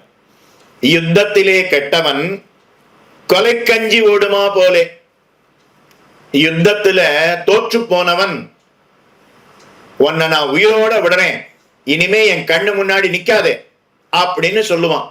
கண்ணை மூடி திறக்கிறதுக்குள்ள அவர் எங்க போவாரோ தெரியாது, அப்படியே ஓடி போயிடுவார். அதனால அதைத்தான் காட்டுறார். அசுபானி அசேஷதா, அதுக்கப்புறம் சுபானி புஷ்ணாதி, எல்லா விதமான நன்மைகளும் நமக்கு உண்டாகும். சரணாகதி பண்ணியாச்சுன்னா பகவான் முன்னாடி போய் கைய கூப்பி ஒரு அஞ்சலி பண்ணிட்டா அடுத்த க்ஷணம் பகவானை பற்றிய ஞானம் அப்படிங்கிறது நமக்கு உண்டாக தொடங்கிவிடும். ஞானம் வளரத் தொடங்கிவிடும், பக்திங்கிறது வளரத் தொடங்கிவிடும், வைராக்கியம்ங்கிறது நம்மிடத்துல உண்டாகிவிடும். அப்படியே படிப்படியா வளர்ந்து பக்தி வளர்ந்து அது இன்னும் பக்திக்கு மேல பரபக்தி உண்டாகி, பரபக்திக்கு மேல பரஜானம் உண்டாகி, பரஜானத்துக்கு மேல பரமபக்தி அப்படிங்கிறது உண்டாகி, ஒரு தேச விசேஷ பிராப்தி வைகுண்ட பிராப்திங்கிறது நமக்கு உண்டாகி, அங்க பகவத் தரிசனம் பகவத் லாபம் அப்படிங்கிறது நமக்கு கிட்டி, அந்த பிராப்தியினுடைய பலனான பகவத் கைங்கரியம் நமக்கு கிடைத்துவிடும். அதத்தான் சுபானி புஷ்ணாதி நஜ்ஜாத்து ஹீயதே, அது ஒரு காலம் குறைவது இல்லை அப்படின்னு தெரிவிக்கிறார். ஏன் இவன் ஒரு தடவை கையை கூப்பி அஞ்சலி பண்ணினானே அது குறையாதா? 10,000 ரூபாய் வச்சிருக்கோம், யாரோ ஒருத்தருக்கு 2,000 கொடுக்குறோம் குறையும், 5,000 கொடுக்குறோம் குறையும், 3,000 கொடுக்குறோம் முடிஞ்சு போச்சு. 10 வேஷ்டி இருக்கு, ஒருத்தர் கேட்டார் 2 வேஷ்டி கொடுத்தேன், அடுத்து இன்னொருத்தர் கேட்டார், 4 வேஷ்டி கொடுத்தேன். இன்னொருத்தர் கேட்டார், மறுபடியும் 4 வேஷ்டி கொடுத்தேன். இப்போ 10 வேட்டி நம்ம கிட்ட இருக்குமான்னா கிடையாது. நாம செய்திருக்கக்கூடிய புண்ணியம்ங்கிறது இதை போல குறைந்து கொண்டே வந்து விடுமே. அப்போ அஞ்சலி பண்ணினா நம்ம கிட்ட இருக்கக்கூடிய புண்ணியம்ங்கிறது கொஞ்சம் கொஞ்சமா குறைஞ்சு ஒரு நாள் அது நம்மை விட்டு விலகி சென்று விடுமோ அப்படின்னா கிடையாது. ஒரு பிரயோஜனத்தை எதிர்பார்த்து அஞ்சலி பண்ணினா அது குறையும். ஆனா இவன் செய்திருக்கக்கூடிய அஞ்சலிங்கிறது அனன்ய பிரயோஜனாய் செய்திருக்கக்கூடிய அஞ்சலி. அதனால இவனுக்கு ஒரு நாளும் குறைவு அப்படிங்கிறது உண்டாகாது. கண்ணன் வைகுண்டத்துக்கு புறப்படும் போது மனசுல ஒரு குறையோட வைகுண்டத்துக்கு சென்றானாம். என்ன குறைன்னா, அன்னைக்கு திரௌபதி அவளுக்கு ஆபத்து வந்தவுடனே கோவிந்தா அப்படின்னு என்ன அழைத்தாளே, அவ சரணாகதி பண்ணினாளே, அப்ப அவளுக்கு நான் எதுவுமே செய்ய முடியவில்லையே அப்படிங்கிற குறையோட வைகுண்டத்துக்கு போனானாம். அவ திரௌபதி அழைச்ச உடனே அப்போ ஓடோடி வந்து கண்ணனால உதவ முடியவில்லை. ஆனா அந்த பகவானுடைய நாமமே அவளுக்கு புடவைய கொடுத்தது. அப்படியே புடவை ஆகாசத்திலிருந்து வந்தது. அதனால கண்ணன் அவளுக்கு அனுகிரகம் செய்து விட்டான். அதுக்கப்புறம் அவ காட்டுல இருக்கும்போது அவளுக்கு எத்தனையோ துன்பங்கள் ஏற்பட்டது. அந்த துன்பங்கள் எல்லாவற்றையும் சடக்கென போக்கினான் கண்ணன். அவளுக்காகத்தான் மகாபாரத யுத்தத்தையே நடத்தினான். சீவி குழல் முடிப்பேன் யான் அப்படின்னு அவ சபதம் பண்ணினான். துரியோதனனுடைய மார்பு அதை பிளந்து அந்த ரத்தத்தை எடுத்து நான் என்னுடைய தலையில பூசிக்கொள்வேன்னு சொன்னான். துஷாசனனுடைய மார்பு ரத்தத்தை எடுத்து நான் தலையில பூசிக்கொள்வேன்னு சொன்னான். பீமன் துரியோதனனுடைய தொடைய பிளப்பேன் அப்படின்னு சொன்னான். கர்ணன் அவனை நான் கொல்லுவேன் அப்படின்னு அர்ஜுனன் சபதம் பண்ணினான். இப்படி இந்த சபதங்கள் எல்லாவற்றையும் திரௌபதிக்காக கண்ணனே அவர்கள் ஸ்தானத்துல இருந்து கண்ணனே செய்தான். அவர்கள் நிறைவேற்றும்படி கண்ணனே மகாபாரத யுத்தத்தை நடத்தி கொடுத்தான். ஆனாலும் வைகுண்டத்துக்கு போகும்போது அன்னைக்கு திரௌபதி என்னை குறித்து கோவிந்தா அப்படின்னு அழைத்தாளே, என்னிடத்துல சரணாகதி பண்ணினாளே, அதுக்கு நான் ஒண்ணுமே செய்யலையே அப்படிங்கிற வருத்தத்தோடையே சென்றானாம். கோவிந்தேதி யதா கிரந்தது கிருஷ்ணாமாம் தூரவாசினாம் ருணம் பிரவிருத்தமிவமே ஹிருதயான் அபசர்பதி. ஒருத்தரிடத்துல கடன் அப்படிங்கிறது இருந்ததுன்னா அந்த கடனுக்கு வட்டி, அப்புறம் அடுத்த வருஷம் அந்த கடனுக்கும் அந்த வட்டிக்கும் சேர்ந்து வட்டி, அப்படி வட்டிக்கு மேல வட்டி கூடிண்டே போகும் இல்லையா? அத போல கண்ணனுடைய மனசு திரௌபதிக்கு சரணாகதி பண்ணின அந்த திரௌபதிக்கு எதுவுமே செய்யலையே அப்படிங்கிற வருத்தத்தோடையே கண்ணன் வைகுண்டத்துக்கு சென்றானாம். அத போல அஞ்சலி பண்ணினவர்களிடத்துல இருப்பானாம். இது ஏதோ ஒரு திரௌபதிக்கு அப்படிங்கிறது கிடையாது. யாரெல்லாம் பகவான் முன்னாடி வந்து கைய கூப்புறாளோ அவ அத்தனை பேருக்கும் இப்படி அனுகிரகம் பண்ணுவானாம். பெரிய திருவந்தாதி அப்படிங்கிற திவ்ய பிரபந்தத்துல நம்மாழ்வார் அருளி செய்கிறார். ஒன்றுண்டு செங்கண்மால் யான் உரைப்பது உன் அடியார்க்கு என் செய்வனே இருத்தினி. பகவானே, உன்னை பத்தி எனக்கு ஒண்ணு தெரியும், அதை நான் சொல்லட்டுமா, சொல்லி காட்டட்டுமா அப்படின்னு கேட்கிறார். எம்பெருமான் ஆழ்வாரை பார்த்து என்னை பத்தி உமக்கு என்ன தெரியும் சொல்லும் பார்ப்போம் அப்படின்னு கேட்க, நீ எப்படி இருக்கேன்னா உன்னுடைய அடியவர்களுக்கு அடுத்து என்ன செய்யலாம், அடுத்து என்ன செய்யலாம், அடுத்து என்ன செய்யலாம் அப்படின்னு அடியவருக்கு நன்மை செய்து கொண்டே இருக்கிறாய். அடியவர்களுக்கு நன்மை செய்வதிலேயே நீ விருப்பத்தோட இருக்கிறாய்.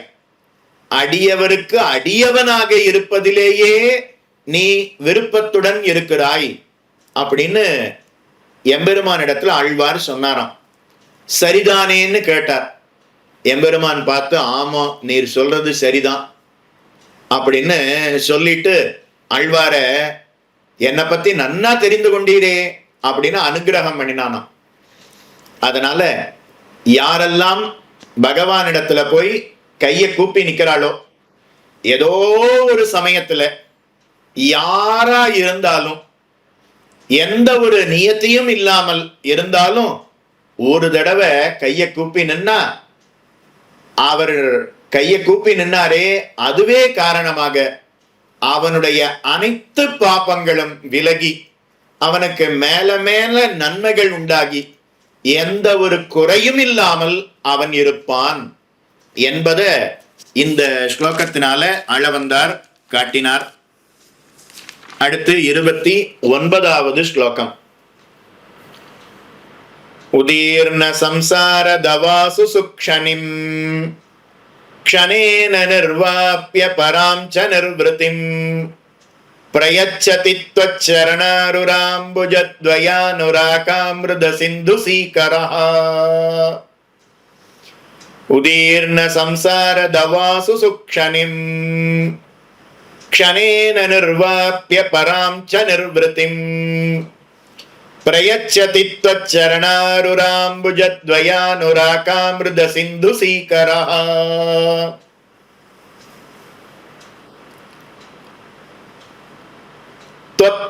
சரண, துவத்து அப்படின்னா உன்னுடைய, சரண அப்படின்னா பகவானுடைய திருவடி. துவச்சரண அருண, அந்த திருவடி எப்படி இருக்கு அப்படின்னா சிவந்து இருக்கக்கூடிய திருவடி. அம்புஜ, அம்புஜம் அப்படின்னா தாமரை, சிவந்து இருக்கக்கூடிய தாமரை. உன்னுடைய திருவடி, அந்த திருவடி அம்புஜ தாமரை திருவடி. அது தாமரை திருவடி, செந்தாமரை திருவடி. செந்தாமரை சிவந்து இருக்கக்கூடிய தாமரை. ஏன்னா வெண் தாமரையும் இருக்கிறது, செந்தாமரையும் இருக்கிறது. பகவானுடைய திருவடி எப்படி இருக்கு அப்படின்னா வெண் தாமரை அல்ல, செந்தாமரை. அதனால அருண அம்புஜ, அம்புஜத்வய, பகவானுடைய திருவடிகள் இணை ரெண்டு, ரெட்ட அப்படின்னு காட்டுறார். இரண்டு திருவடிகள் அப்படின்னு காட்டுறார். இணையடி, எண்ணாலே நாம் மண்ணளந்த இணைத்தாமரைகள் காண்பதற்கென்னு என்ன ஆழ்வார் அருளி செய்தாரே, அதனால இணை அப்படின்னு காட்டினார். அதுல ஒரு விசேஷ சாஸ்திரார்த்தம் அப்படிங்கிறது இருக்கிறது. திருவடி அப்படின்னு ஒற்றை திருவடி அப்படின்னு சொல்லுவது அப்படிங்கிறது கூடாது. அப்படி சொன்னா அதை பன்மையில விநியோகம் பண்ணி பகவானை தவிர மற்றவர்கள் மோட்சத்தை கொடுக்க முடியும்னு காட்டிடலாம். அதனால ஏகவச்சனத்திலையும் காட்டாம பகுவச்சனத்திலையும் காட்டாம இணையடி அப்படின்னு காட்டுறதுக்கு காரணம் என்னன்னா, அவன் ஒருவனால மட்டுமே மோட்ச பிரதானம் செய்ய முடியும் அப்படிங்கிறத காட்டணும். அதுக்காகத்தான் இணையடின்னு காட்டுறார். அதனால ஆழ்வார்கள் பாசுரங்கள்ல எங்கெங்கெல்லாம் இணையடி அப்படின்னு வருகிறதோ, இணைத்தாமரைகள் ரெண்டு ரெட்டை அப்படின்னு வந்ததுன்னா அதுக்கு இதுதான் அர்த்தம். பகவான் ஒருவனே மோட்ச பலப்பிரதன் அப்படின்னு காட்டுவதற்காகத்தான் இணையடின்னு சொல்லுகிறார்கள். இரு செந்தாமரை, பகவானுடைய திருவடிகளாகிற இரு செந்தாமரை. அந்த செந்தாமரை அம்புஜத்வய அனுராக, அனுராகம் அப்படின்னா அன்பு. அன்பு, பகவானுடைய திருவடிகள்ல அன்பு அப்படிங்கிறது நமக்கு உண்டாக வேணும். அந்த அன்பு அப்படிங்கிறது எப்படி இருக்கிறது அப்படின்னா அமிர்த, அனுராக அமிர்த. அந்த அன்புங்கிறது அமிர்தமாக இருக்கும். அமிர்தத்தை நாம பருகினால் நமக்கு மரணம் அப்படிங்கிறது உண்டாகாது. அதே போல பகவானுடைய திருவடியாகிற திருவடிகள்ல அமிர்தம் அப்படிங்கிற அன்பு அப்படிங்கிறது நமக்கு முக்தியை கொடுக்கக்கூடியது. அங்க போனதுக்கு அப்புறம் திரும்ப மரணம் அப்படிங்கிறது உண்டாகாது. நச்ச புனரா வர்த்ததே நச்ச புனரா வர்த்ததேன்னு சாஸ்திரம் தெரிவிக்கிறதே. அதுக்காக அமிர்த அமிர்த சிந்து, சிந்து அப்படின்னா கடல். பகவானுடைய 2 திருவடி, சிவந்து இருக்கக்கூடிய 2 திருவடிகள்ல அன்பு அப்படிங்கிறது, அன்பாகிற அமிர்தம் ஒரு கடல் அளவு இருக்கணுமா அப்படின்னா அந்த கடல்ல இருக்கக்கூடிய ஒரு பிந்து, ஒரு துளி உண்டானா அதுவே போதுமா. அமிர்த சிந்து சீகரஹா, சீகரஹா அப்படின்னா அதுல ஒரு சொட்டுன்னு அர்த்தம், ஒரு பிந்துன்னு அர்த்தம், ஒரே ஒரு சொட்டு. சமுத்திரம் எப்படி இருக்கும்? அந்த சமுத்திரத்தளவு அன்பு உண்டாகலைனாலும் பரவாயில்ல, அந்த சமுத்திரத்துல கால நினைச்சா எந்த அளவுக்கு ஜலம் ஒட்டிக்குமோ அந்த அளவுக்கு பகவானுடைய திருவடிகள்ல நமக்கு அன்பு உண்டானா அதுவே நமக்கு நன்மையை செய்யுமா. தொச்சரண அருண அம்புஜ துவய அனுராக அமிர்த சிந்து சீக்கரஹா. ஒரு பதம் பதமா அர்த்தத்தை சொல்லி இருக்கிறோம்.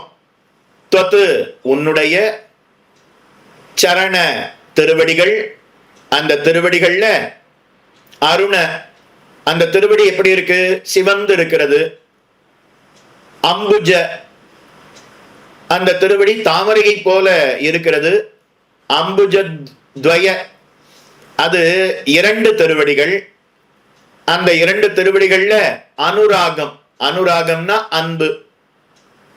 அந்த அன்பு அமிர்தம், அந்த அன்பு என்கிற ஒரு அமிர்தம், அந்த அமிர்த சிந்து, அந்த அமுதம் என்னும் கடல், அந்த கடல்ல ஒரு துளி நமக்கு உண்டானதேயானால் அது நமக்கு என்ன செய்யும் அப்படின்னா உதீர்ண சம்சார தவா ஆசு சுக்ஷனி. தவா அப்படின்னா காட்டுத்தீ அப்படின்னு அர்த்தம். காட்டுத்தீ அப்படின்னு அர்த்தம். நாட்டுல எங்கேயாவது தீ பற்றிட்டே ஆனால் நாம தப்பிச்சு விடலாம். பின்பக்கம் தீ பிடிச்சதுன்னா முன்பக்கம் வழியா வந்துடலாம், முன்பக்கம் தீ பிடிச்சதுன்னா பின்வாசல் வழியா வந்துடலாம், ஜன்னலை உடைச்சுண்டு கூட வெளியில வந்துடலாம், முதல் மாடியிலிருந்து ஏதோ ஒரு கயிறு கட்டி கீழே குதிச்சிடலாம். ஏதோ ஒரு விதத்துல தப்பிப்பதற்கு வாய்ப்பு இருக்கும். ஆனா காட்டுல தீ பிடிச்சதுன்னா தப்பிக்கிறதுக்கு வாய்ப்பே கிடையாது. ஏன்னா அந்த காற்றுல சடக்கென தீ 4 பக்கமும் பரவிவிடும், சுற்றும் தீ பிடித்துவிடும். அதனால காட்டு தீக்குள்ள அகப்பட்டு கொண்டால் அவர்களுக்கு முடிவுதான், மரணம்தான் உண்டாகும், மரணமே உண்டாகும். அதுக்கு முடிவு என்னன்னா மரணமே தான். அதே போல இப்ப நாமும் ஒரு காட்டுத்தீக்குள்ள அகப்பட்டு கொண்டிருக்கிறோம். எது நமக்கு காட்டுத்தீ அப்படின்னா சம்சார தவா, சம்சாரமாகிற காட்டுத்தீ. பிறப்பு இறப்புங்கிற துக்க சுழல், அதுக்குத்தான் சம்சாரம்னு பெயர். சம்சாரம்னா மனைவின்னு அர்த்தம் கிடையாது. பிறப்பு இறப்புங்கிற துக்க சுழல், பிறவி அப்படிங்கிற பெரும் கடல் அப்படின்னு சொல்றோம் இல்லையா, அதுதான் ஒரு காட்டு தீயாம். அந்த காட்டு தீ எப்படி இருக்கு? உதீர்ண, ஏற்கனவே காட்டு தீ, அது இன்னும் நன்னா கிளர்ந்து எரிகிறதாம், கிளர்ந்து எரிகிறதாம். 4 பக்கமும் தீ பிடிச்சு மெல்லமா எரிஞ்சுதுன்னா அது காட்டு தீன்னு சொல்லலாமான்னா அத காட்டல. உதீர்ண, நன்னா தீ பிடிச்சு எரியறதாம். மழை மழை மழை மழை மழைன்னு தீ பத்தி கொள்ளுகிறது. ஆசுசுக்ஷனின், ஆசுசுக்ஷனின், அது கிளர்ந்து எரிகிறது. அப்படின்னா இந்த தீ பிடிக்கும் போது அப்படின்னு ஒரு சத்தம் வரும். அந்த சத்தத்தோட தீ பிடிக்கிறது. அப்படின்னா இங்கிருந்து அங்க, அங்கிருந்து மேல, மேலிருந்து நாலா பக்கமும் அப்படியே சடக்கென தீ பரவுகிறது அப்படின்னு தெரிஞ்சுக்கலாம். அப்படி ஒரு காட்டு தீ கிளர்ந்து நன்ன நாலா பக்கமும் சுற்றி சுற்றி எரிகிற காட்டு தீ. அந்த காட்டு தீக்குள்ள நாம அகப்பட்டிருக்கிறோம். சம்சாரமாகிற காட்டு தீக்குள்ள அகப்பட்டிருக்கிறோம். அதுல அகப்பட்டா முடிந்து போக வேண்டியதுதான். அந்த காட்டு தீக்குள்ள அகப்பட்டா என்ன ஆகும்? அவித்யா அப்படிங்கிறது நமக்கு உண்டாகிவிடும். கர்மா அப்படிங்கிறது நமக்கு உண்டாகிவிடும். வாசனா அப்படிங்கிறது நமக்கு உண்டாகிவிடும். ருச்சி அப்படிங்கிறது நமக்கு உண்டாகிவிடும். அச்சித் சம்பந்தம் அப்படிங்கிறது நமக்கு உண்டாகிவிடும். பிரகிருதி சம்பந்தம் அப்படிங்கிறது நமக்கு உண்டாகிவிடும். அசன்னேவச பவதி அசத் பிரம்மேதி வேத சேத் அஸ்தி பிரம்மேதி சேத் வேத சந்தமேனம் ததோ விதுகு அப்படின்னு உபனிஷத்து தெரிவிக்கிறது. யாரு பகவானை பற்றி அறிந்து கொள்ளவில்லையோ அவன் எதையுமே அறிந்து கொள்ளவில்லை. அவன் இந்த உலகத்துல இருந்தும் அச்சித்தை போல, மரத்தை போல, தூணை போல, கல்லை போல, மண்ணை போல இருந்ததற்கு சமம் அப்படின்னு உபனிஷத்து தெரிவிக்கிறது.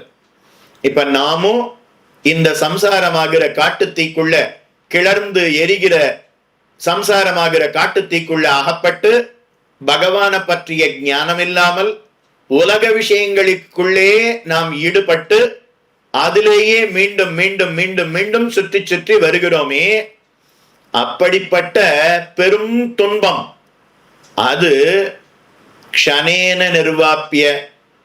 அப்பேற்பட்ட காட்டு தீய இந்த பகவானுடைய இரு திருவடிகளில், சிவந்த திருவடிகளில் அன்பு என்கிற அமுதக்கடல், அந்த அமுதக்கடல்ல ஒரு துளி நாம பக்தி செலுத்தினோம்னா, பகவானுடைய திருவடிகள்ல ஒரு துளி அன்பு நமக்கு இருந்ததுன்னா, இப்பேற்பட்ட சம்சாரமாகிற காட்டு தீய அது க்ஷண நேரத்துல போக்கி விடுமா. க்ஷணேன நிர்வாப்பிய, ஒரு க்ஷணத்துல நிர்வாப்பிய, அதை அவித்து விடும், அதை அணைத்து விடும், அதை போக்கிவிடும். பராஞ்ச நிர்வൃத்தி, அதை போக்கினதோடு மட்டுமல்லாம, இந்த துன்பத்தை போக்கினதோடு மட்டுமல்லாம மேலான ஆனந்தத்தையும் அது நமக்கு கொடுத்து விடும். காட்டு தீக்குள்ள அகப்பட்டா எவ்வளவு துன்பம், அந்த துன்பத்தை போக்கினது மட்டுமல்லாம மேலான ஆனந்தத்தையும் நமக்கு கொடுக்குமா. பிரயச்சதி அப்படின்னு காட்டுறார். பிரயச்சதி, அது நமக்கு கொடுக்கிறது. உன் திருவடிகள் ஆகிற இரண்டு செந்தாமரைகளில் அன்பு என்னும் அமுதக்கடல், அந்த கடலின் ஒரு துளியானது கிளர்ந்து எரிகிற சம்சாரமாகிற காட்டு தீயை ஒரு க்ஷண நேரத்தில் அவித்துவிட்டு மேலான ஆனந்தத்தையும் கொடுக்கிறது என்று தெரிவிக்கிறார். இந்த ஸ்லோகத்தினால மானசமான அஞ்சலிய காட்டுகிறார். சரணாகதிய 3 விதமா செய்யலாம்னு சொன்னோம் இல்லையா? வாச்சிகமான சரணாகதி, காய்கமான சரணாகதி, மானசிகமான சரணாகத்தின்னு சொன்னோம் இல்லையா? ந தர்ம நிஷ்டோஸ்மி நச்சாத்மவேதி அப்படின்னு ஒரு ஸ்லோகத்துல சொன்னாரே, அது வாச்சிகமான சரணாகதி. त्वदङ्घ्रि मुद्दिश्य कथापि केनचित्னு 28வது ஸ்லோகத்துல சொன்னார் இல்லையா? அது காயிகமான சரணாகதி. இது 29வது ஸ்லோகத்துல சொல்லக்கூடியது மானசிகமான சரணாகதி. சிற்ற வேண்டா சிந்திப்பே அமையும் அப்படின்னு ஆழ்வார் பாசுரத்துல தெரிவிக்கிறார். சிற்ற வேண்டா அப்படின்னா நேர்ல வந்து பகவானுடைய திருவடியில விழுந்து சேவித்து காய்கமாக உடலை வருத்தி கொண்டு செய்யணும் அப்படின்னு கூட அவசியம் இல்லையா. கீழே விழுந்து சேவிச்சா உடலை வருத்திப்பதுன்னு ஆகுமான்னா, அந்த கீழே விழுந்து ஒரு தடவை சேவிக்கிறோம், அதுக்கு மேல பண்ணினா அதை கூட பகவானால பொறுத்துக்க முடியாதான். அதனால சிற்ற வேண்டா சிந்திப்பே அமையும் அப்படின்னு ஆழ்வார் காட்டினார். அதனால விழுந்து சேவிக்கணும்னு கூட அவசியம் இல்லை. கையை கூப்பினா கூட உனக்கு கை வலிக்குமே, தோல் வலிக்குமே, மனசால நினைச்சாலே போதும்னு தெரிவிக்கிறார். இப்படி ஒரு சுலபமான ஒரு வழியை பகவான் நமக்கு காட்டினான்னா அவனுடைய பெருமையை எப்படி சொல்லுவது, எப்படி சொல்லுவது? தத்யதா இஷீகதூலம் அக்னௌ புரோதம் பிரதூயேத ஏவம் ஹாஸ்ய சர்வே பாப்மானஹா பிரதூயந்தே அப்படின்னு சாந்தோக்கிய உபனிஷத்து தெரிவிக்கிறது. மனசால பகவானை நினைத்தா அதுவே நம்முடைய பாப்பங்கள் எல்லாவற்றையும் போக்கிவிடுமா. தத்யதா இஷீகதூலம், இஷீகதூலம்னா புல்லு, ஒரு விதமான புல்லு, வாரிய புல்லுன்னு பேர். நாம பெருக்கிறோம் இல்லையா வாரியக்கட்டை, அதுல ஒரு ஊசி மாதிரி ஒரு புல் இருக்கும். கிராமத்து பக்கங்கள்ல அதெல்லாம் கொண்டு வருவா. நாம தென்னை ஈர்க்கல பண்ணின வாரியலை வச்சுன்னு இருக்கோம். அது இல்லாம ஒரு புல் இருக்கும், அது ஊசி மாதிரி இருக்கும், அது வாரிய புல்லுன்னு பேர். அதுக்கு இஷீகதூலம்னு பேர். அத அக்னியில போட்டா அந்த புல்லு அப்படிங்கிறது எரிந்து சாம்பல் ஆகிவிடும். அத போல நம்முடைய பாப்பங்களும் பகவானை சிந்தித்தால், மனசால பகவானை நினைத்தால்,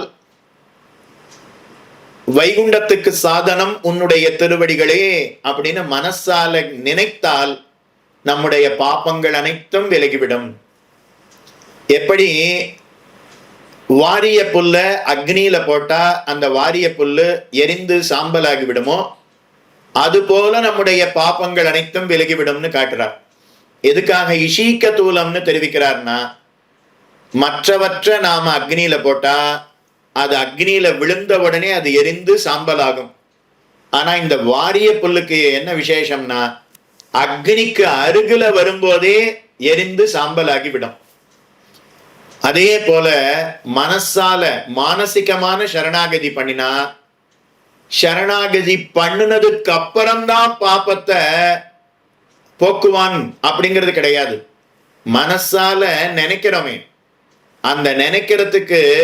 அந்த நினைக்கிறதுக்கு முன்னாடியே பகவான் பாப்பத்தை போக்கி விடுவானாம். தத்யதா இஷீகதூலம் அக்னௌ புரோதம் பிரதூயேத ஏவம் ஹாஸ்ய சர்வே பாப்மானஹா பிரதூயந்தே அப்படின்னு காட்டினார். அடுத்தது பராஞ்ச நிர்விருத்தி சஸ்வராட் பவதி அப்படின்னு உபனிஷத்து தெரிவிக்கிறது. இவன் சுதந்திரனாக ஆகிவிடுகிறான், பிரகிருதி சம்பந்தம் அற்றவனாக ஆகிவிடுகிறான், அப்ராக்கிருதமான திருமேனியை பெற்று விடுகிறான் அப்படின்னு காட்டுறது உபனிஷத்து. அதத்தான் பராஞ்ச நிர்விருத்தி அப்படின்னு தெரிவிக்கிறார். நிர்விருத்தி அப்படின்னா ஆனந்தம் அப்படின்னு அர்த்தம், பேரானந்தம் அப்படின்னு அர்த்தம். வைகுண்டத்துல பகவத் அனுபவத்தினால கிடைக்கக்கூடிய ஆனந்தம், அதுக்குத்தான் நிர்விருத்தி அப்படின்னு பெயர். நிவிருத்தின்னு சொல்லக்கூடாது, நிர்விருத்தி அப்படின்னு சொல்லணும். நிர்விருத்தி அப்படின்னு சொல்லணும். பராஞ்ச நிர்விருத்தி நிரஞ்சன பரமம் சாமியம் உபைதி ததா வித்வான் புண்ணிய பாபே விதூய நிரஞ்சன பரமம் சாமியம் உபைதி அப்படின்னு சாஸ்திரம் தெரிவிக்கிறதே. அப்படிப்பட்ட பகவத் லாபம், பகவத் பிராப்தி, பகவத் சாமியம் அப்படிங்கிறது இவனுக்கு உண்டாகிறது என்பதை 29வது ஸ்லோகத்தினாலே காட்டினார். அதுக்கு மேல 30வது ஸ்லோகம். விலாச விக்ராந்த பராவராலயம் நமஸ்யதார்த்தி க்ஷபனே கிருதக்ஷணம் தனம் மதீயம் தவ பாத பங்கஜம் கதானு சாக்ஷாத்கரவாணி சக்ஷுஷா. விலாச விக்ராந்த பராவராலயம் நமஸ்யதார்த்தி க்ஷபனே கிருதக்ஷணம் தனம் மதீயம் தவ பாத பங்கஜம் கதானு சாக்ஷாத்கரவாணி சக்ஷுஷா. விலாச, விலாசம் அப்படின்னா விளையாட்டாக அப்படின்னு அர்த்தம். விலாச விக்ராந்த பராவராலயம். விக்ராந்தம் அப்படின்னா திருவிக்கிரம அவதாரம் பண்ணினாலையா அத்தனை லோகங்களையும் தாவி அளந்தானே, அதுக்கு விக்ராந்தம்னு பெயர். அதனால விளையாட்டாக அவன் அளந்தானான், கஷ்டப்பட்டுலாம் அளக்கல, விளையாட்டா அளந்துட்டானான். ரொம்ப சுலபமா திருவிக்கிரம அவதாரம் பண்ணிட்டானான். விளையாட்டாக அளக்கப்பட்ட பர அவர ஆலயம், பராவராலயம் அப்படின்னு காட்டினார். பர ஆலயம், அவர ஆலயம். ஆலயம்னா இருப்பிடம், பர அப்படின்னா தேவர்கள், தேவர்களுடைய இருப்பிடம். அவர அப்படின்னா மனுஷர்கள், அவர்களுடைய இருப்பிடம். பூலோகம், புவர்லோகம், சுவர்லோகம், மகர்லோகம், ஜனலோகம், தபலோகம், சத்தியலோகம், அதள வித்தள சுத்தள மகாதள தராதள ரசாதள பாத்தாள லோகங்கள். இது எல்லாவற்றையும் பகவான் விளையாட்டாக, லீலையா, சுலபமா, ஒரு துளி கூட சிரமமே இல்லாம அப்படியே அளந்து விட்டானாம். நமஸ்யதார்த்தி க்ஷபனே கிருதக்ஷணம். நமஸ்யதார்த்தி க்ஷபனே கிருதக்ஷணம். வணங்கினவர்களுடைய துக்கங்களை போக்கும் விஷயத்தில் காலத்தை செலவிடுவதும். இப்படி பகவானுடைய திருவடி அத்தனை லோகத்தையும் அளந்து தன்னுடையதுதான் அத்தனை லோகங்கள்னு அந்த திருவடி ஆக்கி கொண்டதே. அந்த திருவடி எப்படி, பகவான் எப்படி காலத்தை செலவழிக்கிறான், நாம எப்படி காலத்தை செலவழிக்கிறோம்? சூது, சதுரங்கம் முதலானவற்றில் நாம காலத்தை செலவழிக்கிறோமே. பகவான் எப்படி காலத்தை செலவழிக்கிறான், அவன் எப்படி பொழுதுபோக்குகிறான்னா, அடியவர்களுக்கு என்ன செய்யலாம், இந்த அடியவருக்கு இந்த நன்மையை செஞ்சிட்டோம், இது காணாது, இதுக்கப்புறம் என்ன செய்யலாம், இதுக்கப்புறம் என்ன செய்யலாம், இதுக்கப்புறம் என்ன செய்யலாம் அப்படின்னு பகவான் அலைந்து கொண்டு இருக்கிறானாம், தெரிந்து கொண்டு இருக்கிறானாம். கிருஷ்ணாவதாரம் பண்ணினான். ஒரு அக்ரூரர், ஒரு மாலாக்காரர் முதலானவர்களுக்கு என்ன நன்மையை செய்யலாம் அப்படின்னு அலைந்தான். பஞ்சபாண்டவர்களுக்கு என்ன நன்மையை செய்யலாம் அப்படின்னு அலைந்தான். திரௌபதிக்கு என்ன காரியத்தை செய்யலாம் அப்படின்னு அலைந்தான். ராமாவதாரம் பண்ணினான். ஒரு விபீஷணனுக்கு என்ன நன்மையை செய்யலாம் அப்படின்னு அலைந்தான். ரங்கநாதனாக மாடவீதிகளிலே புறப்பாடு கண்டருளினான். பகவத் ராமானுஜருக்கு என்ன நன்மையை செய்யலாம், நம்பிள்ளைக்கு என்ன நன்மையை செய்யலாம், மணவாள மாமுனிகளுக்கு என்ன நன்மையை செய்யலாம் அப்படின்னு அலைகிறான். அப்ப பகவானுடைய திருவடி, திருவடின்னா பகவான் வச்சுக்கோங்க, அவன் காலு அப்படின்னு வச்சுக்கோங்க. அது ஒரு இடத்துலையும் சுத்துறதே, சுத்தி சுத்தி பொழுதுபோக்குறதே. எதுக்காக, எப்படி பொழுதுபோக்குகிறது அப்படின்னா, அடியவர்களுக்கு என்ன நன்மையை செய்யலாம். நமஸ்யதார்த்தி க்ஷபனே கிருதக்ஷணம். தன்னை வணங்கினவர்களுக்கு துக்கங்களை போக்கும் விஷயத்தில் காலத்தை செலவிடுவதுமான திருவடி. தனம் மதியம் தவ பாத பங்கஜம். அந்த உன்னுடைய திருவடி அதுதான் எனக்கு மேலான தனம். தனம் மதியம், மதியம் தனம். எனக்கு தனம் எதுன்னா பகவானுடைய திருவடி. தனம் மதியம் தவ பாத பங்கஜம் கதானு சாட்சாத்கரவாணி சக்ஷுஷா. அந்த திருவடிய நான் எப்போ என்னுடைய கண்ணால பார்ப்பேன், எப்போதுதான் பார்ப்பேன் அப்படின்னு பிரார்த்திக்கிறார். உன்னுடைய திருவடியினுடைய ஏற்றத்தை நான் காதால கேட்டிருக்கேன், மனசால அறிந்திருக்கிறேன். ஆனா அதை நேர்ல பார்க்க வேண்டாமா அப்படின்னு தெரிவிக்கிறார். இதுவரைக்கும் மானச அனுபவத்தை தானே நீ எனக்கு கொடுத்திருக்கிறாய். அது எப்போ பிரத்யக்ஷமான அனுபவமாக இருக்கும் அப்படின்னு ஆளவந்தார் பிரார்த்திக்கிறார். உன்னுடைய திருவடியை எப்போதுதான் கண்களாலே காணப்போகிறேன் அந்த பகவானுடைய திருவடி எப்படி இருக்குன்னா அதுதான் ஆளவந்தாருக்கு செல்வமாக இருக்கிறதாம். ஆளவந்தார் பெரிய ராஜாவா இருந்தார்.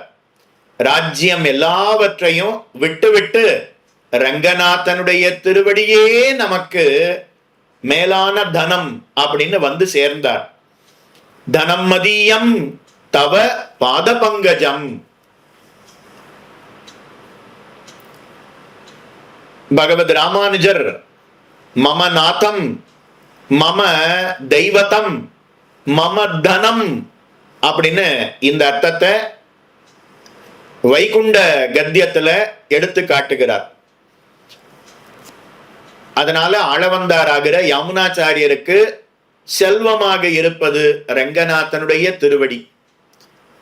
அந்த பெருமாள் திருவிக்கிரம அவதாரம் பண்ணி மனுஷர்களுடைய லோகத்தையும் தேவர்களுடைய லோகத்தையும் பிரம்மா எழுந்தருளி இருக்கக்கூடிய லோகம் கீழே பாதாள லோகம் வரைக்கும் 14 லோகத்தையும் தன்னுடைய 2 திருவடிகளாலேயும் அளந்தானே. அந்த திருவடிகள் அடியவர்கள் அவர்களுடைய துக்கத்தை போக்குவதிலேயே தன்னுடைய காலத்தை செலவழித்துக் கொண்டிருக்கக்கூடிய அந்த திருவடிகள், அந்த திருவடிகள் எனக்கு செல்வமாக இருக்கக்கூடிய அந்த திருவடிகளை நான் எப்பொழுது என்னுடைய கண்ணாலே காணப்போகிறேன் என்ன ஆளவந்தார் பிரார்த்திக்கிறார். ஏன் இப்படி கண்ணால காணப்போகிறேன் அப்படின்னு கேட்கணும் அப்படின்னா, சரணாகதி பண்ணியாச்சு. சரணாகதிங்கிறது சடக்கென பலனை கொடுக்கக்கூடியது. கர்மயோகமோ ஞான யோகமோ பக்தி யோகத்தையோ செய்தா அது பல ஜன்மாக்கள் கழித்து பலனை கொடுக்கக்கூடியது. ஆனா சரணாகதிங்கிறது அப்படி அல்லவே, சடக்கென பலனை கொடுக்கக்கூடியது தானே சரணாகதி. அப்ப நான் சரணாகதி பண்ணியும் இன்னும் எனக்கு என் கண்ணுக்கு ஏன் காட்சி கொடுக்காமல் இருக்கிறான், என் கண்ணுக்கு அந்த திருவடிகள் தோன்றாமல் இருப்பது எதனாலே? அதனால கிரமப்பிராப்தி பற்றாமல், அது மரணம் அடையக்கூடிய தருவாயில தான் பகவானுடைய திருவடி இவனுக்கு கிடைக்கும், அந்த திருவடியினுடைய காட்சி கிடைக்கும். ஆனா அது வரைக்கும் ஆழ்வாரால பொறுக்க முடியலையாம். அதனால ஆழ்வார் பார்த்து அழைக்கிறார். பக்திங்கிறது அது மற்றவர்களுக்கு பக்திங்கிறது இருந்தது, ஆழ்வாருக்கு அந்த பக்திங்கிறது இன்னும் ஒரு படி மேல போய் பரபக்தியாக மாறியது. இப்ப அதேதான் ஆளவந்தாருக்கும் பரபக்தி அப்படிங்கிறது உண்டாகி, அதனால ஆழ்வார் தெரிவித்தார் போலே கூவிக்கொள்ளும் காலம் இன்னும் குறுகாதோ அப்படின்னு பிரார்த்திக்கிறார். வைகுண்டத்தை அடையக்கூடிய காலம்ங்கிறது எனக்கு குறுகாதோ அப்படின்னு பிரார்த்திக்கிறார். யாராவது எனக்கு ஆயுசு குறையணும் அப்படின்னு பகவான் இடத்துல வேண்டுவோமா? இருக்கிறது இன்னொரு 20 வருஷமோ 30 வருஷமோ, அந்த 30 வருஷம் 3 வருஷமா குறையணும் அப்படின்னு யாராவது பிரார்த்திப்பாளான்னா கிடையாது. ஆனா ஆழ்வார்கள் ஆச்சாரியர்கள்லாம் அப்படி பிரார்த்தித்தார்கள். கூவிக்கொள்ளும் காலம் இன்னும் குறுகாதோ. பகவான் பார்த்து, ஆழ்வீர் இன்னொரு 20 வருஷத்துல உமக்கு கொடுக்கிறேன் அப்படின்னு சொன்னா, அந்த 20 வருஷம் என்னால பொறுக்க முடியாது, 2 நாள்ல எனக்கு கொடுக்கணும் அப்படின்னு வேண்டுவார் ஆழ்வார். அதேதான் இப்ப ஆளவந்தாரும் இந்த ஸ்தோத்திரத்துல கூவிக்கொள்ளும் காலம் இன்னும் குறுகாதோ. அன்று தேர்கடவிய பெருமான் கணைகளல் காண்பதற்கு காண்பது என்றுகொள் கண்களே. அன்று தேர்கடவிய பெருமான் பார்த்தசாரதி பெருமாள், அன்னைக்கு அர்ஜுனனுக்கு தேரை ஓட்டினவன், பார்த்தனுக்கு தேர் ஓட்டின பார்த்த சாரதி, அவனுடைய திருவடி, அந்த திருவடி எனக்கு என்னைக்கு கிடைக்கும்? அந்த திருவடி கிடைக்கிறது கூட பின்னாடி கிடைக்கட்டும், அந்த திருவடியினுடைய காட்சியாவது எனக்கு இப்போ காட்டக்கூடாதா பிரார்த்திக்கிறார். திருவாய்மொழியில மையார் கருங்கண்ணி கமலமலர் மேல் செய்யாள் திருமார்பினில் சேர் திருமாலே வெய்யார் சுடராளி சுரிசங்கம் ஏந்தும் கையா உன்னை காண கருதுவன் கண்ணே என்ன ஆழ்வார் அருளி செய்தார். அதே போல இப்ப ஆளவந்தாருடைய நிலை. வெய்யார் சுடராழி சுருசங்கமேந்தும் கையா உன்னை காண கருதுமன் கண்ணே. உன்னை எப்பொழுது காணப் போகிறேன், உன்னுடைய திருவடி எனக்கு எப்பொழுது காட்சி கொடுக்க போகிறது அப்படின்னு ஒவ்வொரு நாளும், ஒவ்வொரு மணியும், ஒவ்வொரு நிமிஷமும், ஒவ்வொரு க்ஷணமும் எதிர்பார்த்து கொண்டிருக்கிறேன்னு அழவந்தார் துடிக்கிறார். தேவர்கள் தலையில நீ அன்னைக்கு திருவிக்கிரம அவதாரம் பண்ணும்போது உன்னுடைய திருவடியை வைத்தாய். அந்த தேவர்கள்லாம் எப்படி இருப்பா அப்படின்னா, அமிர்தம் வேணும் அப்படின்னு ஆசைப்பட்டு, மரணமில்லாத ஒரு நிலை வேணும் அப்படின்னு ஆசைப்பட்டு உன்னை கடல் கடைய வச்சா. ஆனா அழவந்தாராகிற நான், உன்னுடைய திருவடிதான் எனக்கு அமிர்தம் அப்படின்னு இருக்கக்கூடிய எனக்கு உன்னுடைய திருவடிய என் தலைமையில வைக்க மாட்டாயா, எனக்கு காட்ட மாட்டாயா? அந்நிய பிரயோஜனர் தலையில உன்னுடைய திருவடியை பதித்தாயே, அனன்ய பிரயோஜனரான என்னுடைய தலையில உன்னுடைய திருவடிய பதிக்க மாட்டாயா? அவனை அறியாத சம்சாரி சேத்தனர்கள், பூலோகத்தில் இருக்கக்கூடிய சம்சாரிகள் பகவான அறிய போவது இல்லை. அவனை அறியாத சம்சாரிகளுடைய தலையில உன்னுடைய திருவடிய அன்னைக்கு திருவிக்கிரம அவதாரம் பண்ணும்போது வைத்தாயே, இப்போ உன்னை தவிர மற்றொன்று அறியாமல் இருக்கக்கூடிய என்னுடைய தலையில உன்னுடைய திருவடியை வைக்க மாட்டாயா? எப்படி பதம் போடுறார் பாருங்க. அவனை அறியாத சம்சாரிகள் தலையில திருவடியை வைத்தாயே, அவனை அல்லது அறியாத அழவந்தார் தலையிலே திருவடியை வைக்க மாட்டாயோ? பெரியவாச்சான் பிள்ளை அற்புதமா இந்த அர்த்தத்தை எல்லாம் காட்டுகிறார். உலகத்தவர்களை 3 விதமாக பிரித்துக் கொள்ளலாம். பிரம்ம பாவனா நிஷ்டர்கள், கர்ம பாவனா நிஷ்டர்கள், உபய பாவனா நிஷ்டர்கள்.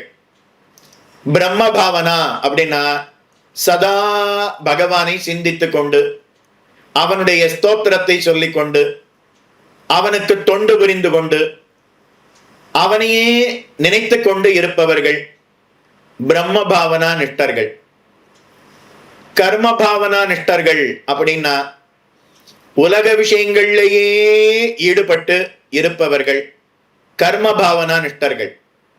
உபய பாவனா அப்படின்னா உலக விஷயங்கள்ல ஈடுபட்டு அப்பப்போ பகவானையும் சிந்தித்து கொண்டு, இந்த உலக விஷயங்கள்ல ஈடுபட்டு ஆனந்தமா இருக்கும்போது ஏதாவது துன்பம் வந்ததுன்னா அந்த துன்பத்தை போக்குவதற்காக மட்டும் பகவானுடைய திருவடிகள்ல பிரார்த்திப்பர்களே அவர்கள்லாம் உபய பாவனா நிஷ்டர்கள்.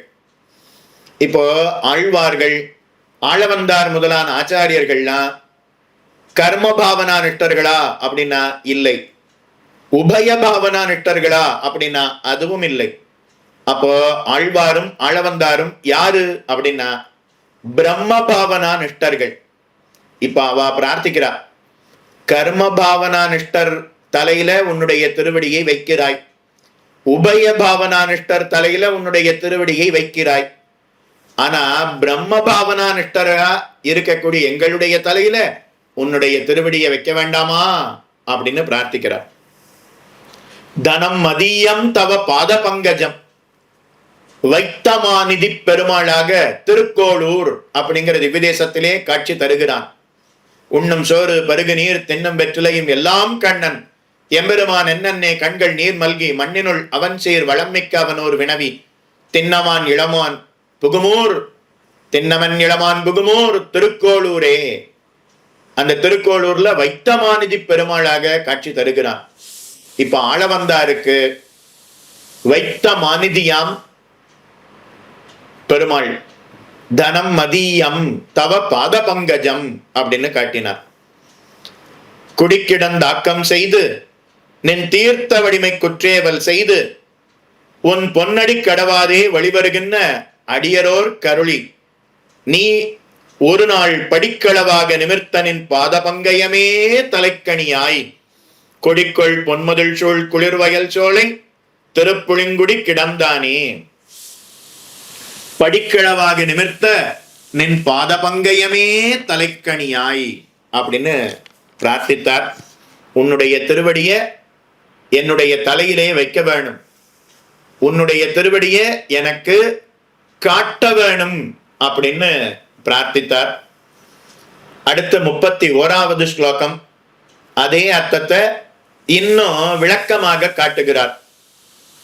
கதா புனச்சங்கரதாங்க கல்பக த்வஜாரவிந்தாங்குஷ வஜ்ரலாஞ்சனம் திரிவிக்ரமத்வச்சரணாம்புஜத்வயம் மதீயமூர்தானமலங்கரிஷ்யதி.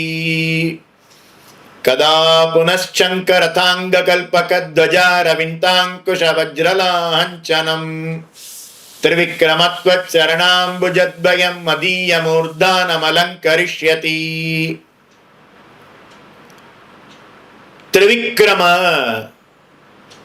திருவிக்கிரம அவதாரம் செய்த எம்பிரானே,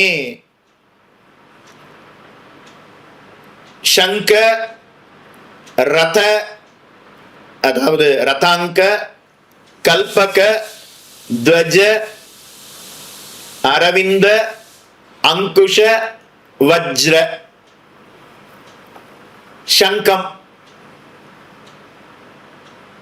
பகவானுடைய திருவடிகள்ல சில முத்திரையெல்லாம் இருக்கான். சிலவற்றை அடையாளமாக பகவானுடைய திருவடி கொண்டிருக்கிறதாம். பகவானுடைய திருவடியில நாம பார்த்தோம்னா சங்கம் அப்படிங்கிறது இருக்குமா. சங்க ரதாங்க, ரதாங்கம்னா சக்கரம். பகவானுடைய திருவடியில சக்கர முத்திரை அப்படிங்கிறது இருக்குமா. கல்பகம், கல்பக விருட்சம் இருக்கும் இல்லையா, கற்பக கொடி, அந்த கற்பகம் கல்பக துவஜ கற்பக விருட்சம் கொடி அப்படிங்கிறது இருக்குமா. அதுக்கப்புறம் அரவிந்த, அரவிந்தம்னா தாமரை, அதனால பகவானுடைய திருவடியில தாமரை அப்படிங்கிறது இருக்குமா.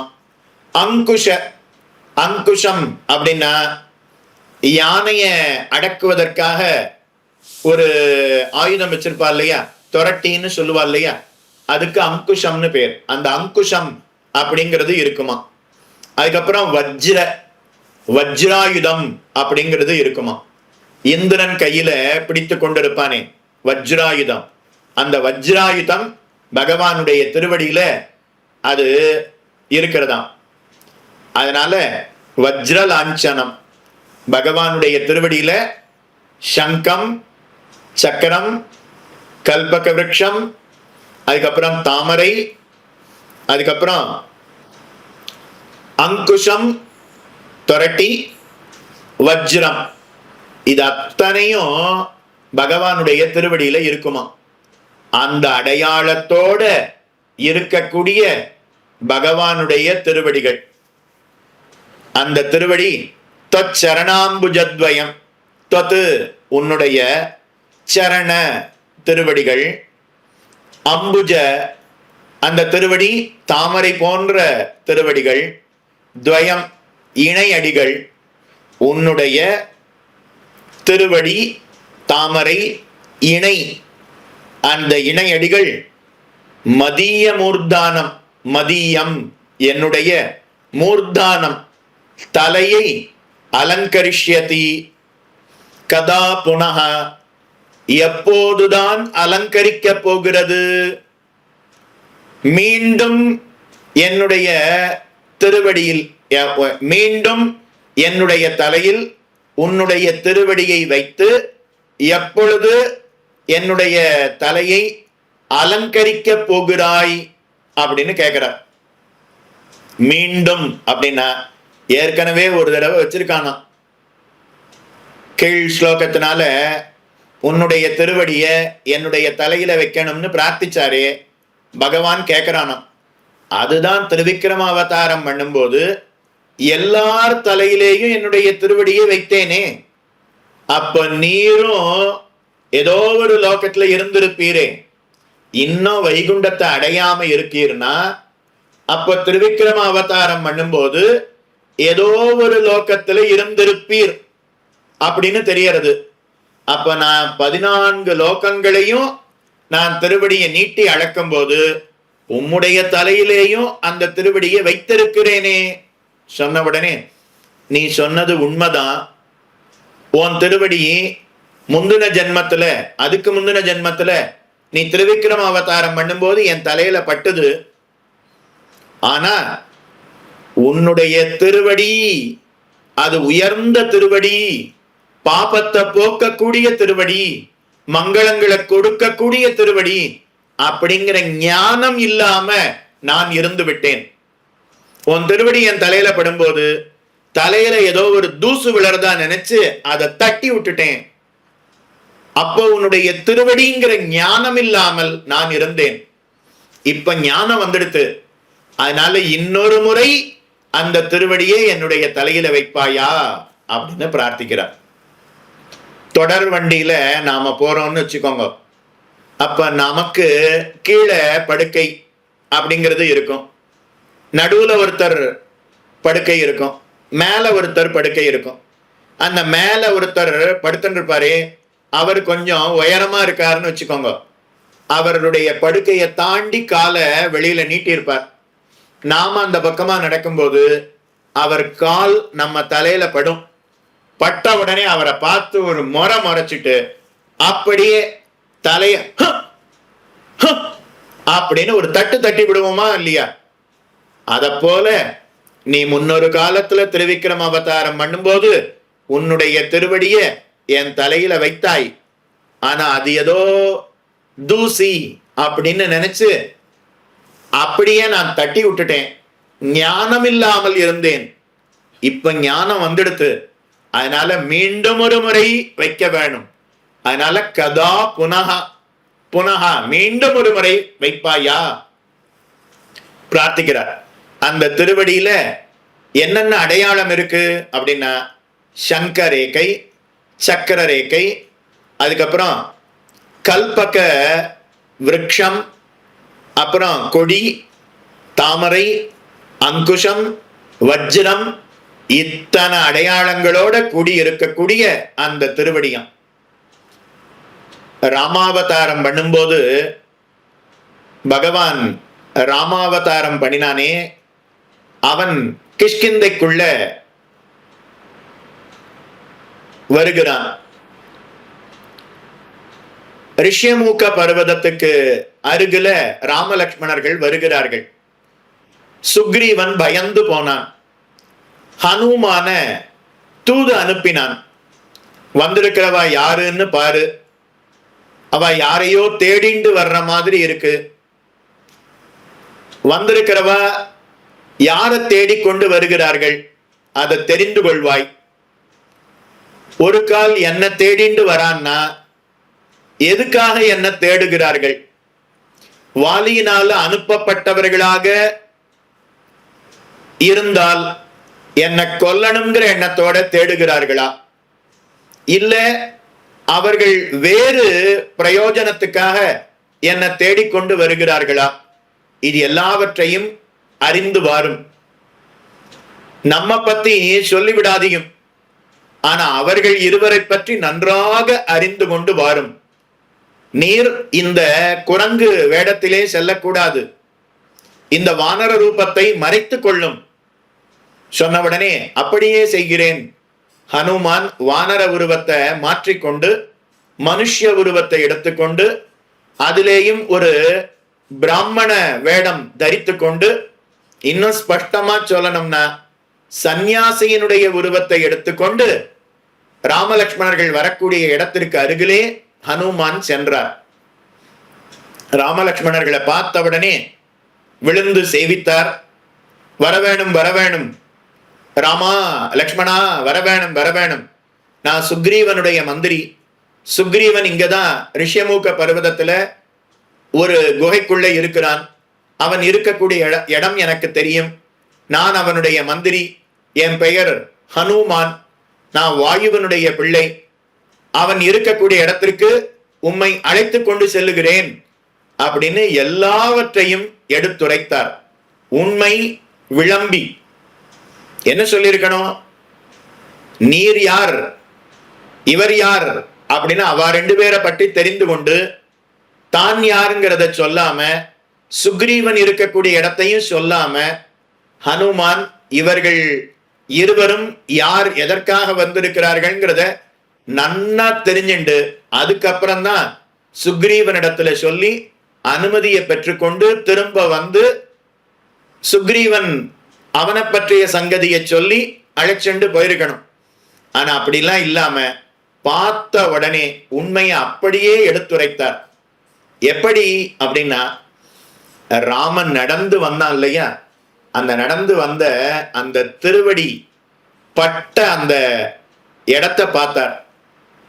அந்த திருவடி பட்ட இடத்துல காலடி சுவடு, அதுல சங்கரேகை சக்கரரேகை தெரிந்ததாம். ஹனுமானுக்கு முன்னமே சொல்லி கொடுத்திருக்கிறார்கள் ரிஷிகள். நீர் பரபிரம்மமான நாராயணனை நேரிலே காணப்போகிறீர் அப்படின்னு சொன்னார். அந்த பரபிரம்மத்தை நான் எப்படி தெரிந்து கொள்வது அப்படின்னு ஹனுமான் கேட்கும்போது அப்ப ரிஷிகள்லாம் சொன்னாலாம், யாருடைய காலடி சுவடுல சங்கரேகை சக்கரரேகை இருக்கிறதோ அவனே பரம்பொருள் என்று அறிந்து கொள்ளும் அப்படின்னு சொல்லியிருக்கா. அது எல்லாவற்றையும் இந்த சமயத்துல ஞாபகத்துல கொண்ட ஹனுமான், ராம லக்ஷ்மணர்கள் அவர்களுடைய பாதச்சுவடு காலடி சுவடை பார்த்தவுடனே சங்கரேகை சக்கரரேகை இருப்பதை பார்த்து, இவனே பரம்பொருள், இவனே நாராயணன், இவனே திருமால், அவனே ராமனாக தசரத மைந்தனாக அவதரித்திருக்கிறான் அப்படின்னு அறிந்து கொண்டு விழுந்து சேவித்தாராம். பகவான் முன்னாடி நாம எத்தனை மறைத்து மறைத்து பேசணும் நினைச்சாலும் அது முடியாதுங்கிறதுக்கு இந்த ஹனுமான் பேசினது ஒன்றே சாட்சி. எதுக்காக இந்த சரித்திரத்தை சொல்ல வந்தோம்னா, கம்பராமாயணத்துல காட்டுகிறார். ராமனுடைய திருவடியில சங்கரேகை சக்கரரேகை இருந்தது. அதை வைத்து ஹனுமான் இவனே பரம்பொருள்னு அறிந்து கொண்டார்னு தெரிவிக்கிறார். ஒரு காலில் சங்கு ஒரு காலில் சக்கரம் உள்ளடி பொறித்தமைந்த என்று பெரியாழ்வார் அருள் செய்கிறார். பகவானுடைய திருவடி இருக்கு இல்லையா, அந்த திருவடி நம்ம தலையில இருக்கணுமா. நம்ம தலைக்கு எது ஆபரணம்னா பகவானுடைய திருவடி. தலைக்கு கிரீட்டமோ மகுட்டமோ சூடாவதம்சமோ தலைக்கு ஆபரணம் கிடையாது. எது தலைக்கு ஆபரணம்னா பகவானுடைய திருவடி தான் தலைக்கு ஆபரணம். பீதகவாதை பிரானார் பிரம குருவாகி வந்து போதிற்கமல வன் நெஞ்சம் புகுந்தும் என் சென்னித்திடரில் பாதவிலச்சினை வைத்தார் பண்டன்று பட்டினங்காப்பே என்று பெரியாழ்வார் அருளுகிறார். பகவான் அவனே ஆச்சாரியனாக பெரியாழ்வாருடைய மனசுக்குள்ள வந்து என் சென்னித்திடரில் பாதவிலச்சினை வைத்தார். பகவான் தன்னுடைய திருவடிகளை பெரியாழ்வார் தலையில வச்சானாம். பெரியாழ்வாருடைய தலையில பகவானுடைய திருவடி பட்டவுடனே அவருடைய தலையே அலங்காரம் செய்தார் போலே ஆயிற்றாம். அதனால நோய்களே இனிமே என்ன நீங்க பிடிச்சிக்க கூடாது, முன்ன மாதிரி நான் கிடையாது, இப்ப பகவானுடைய திருவடி என் தலையில இருக்கிறபடியினால நீங்கள் என்னிடத்திலிருந்து விலகிவிடுங்கள் அப்படின்னு சொல்லுகிறார் பெரியாழ்வார். நாம தோல்ல சங்க சக்கர முத்திரையை பொறித்து கொண்டால் அப்ப பகவானுக்கு அடியவன் அப்படின்னு ஆகிறது.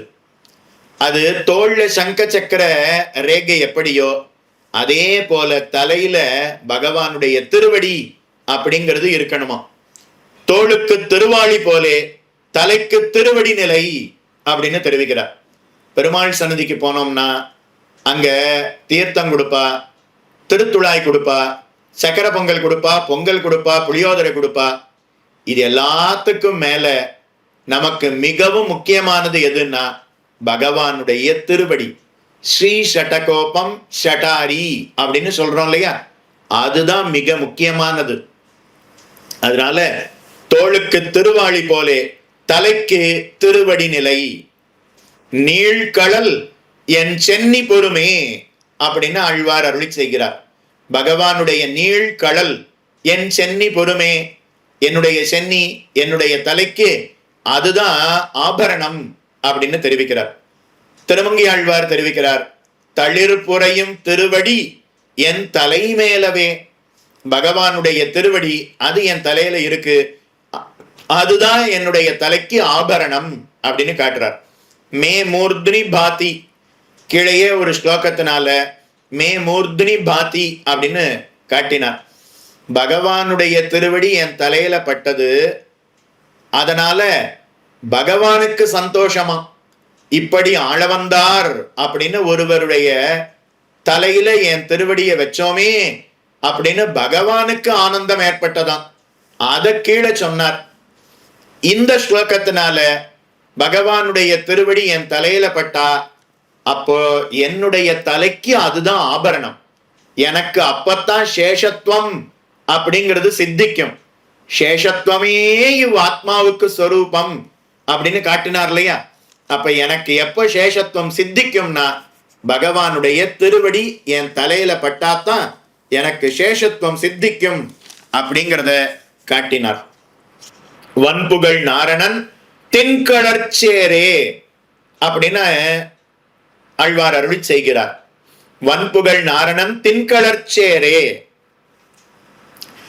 அவனுடைய தென்கடல் அவனுடைய திருவடி, அந்த திருவடிய தென்கடல் அப்படின்னு காட்டினார். தென்கடல்னா என்ன அப்படின்னா, அவன் விடிலும் திருவடிகள் விடாது தென்கடலாய் இருக்கும்.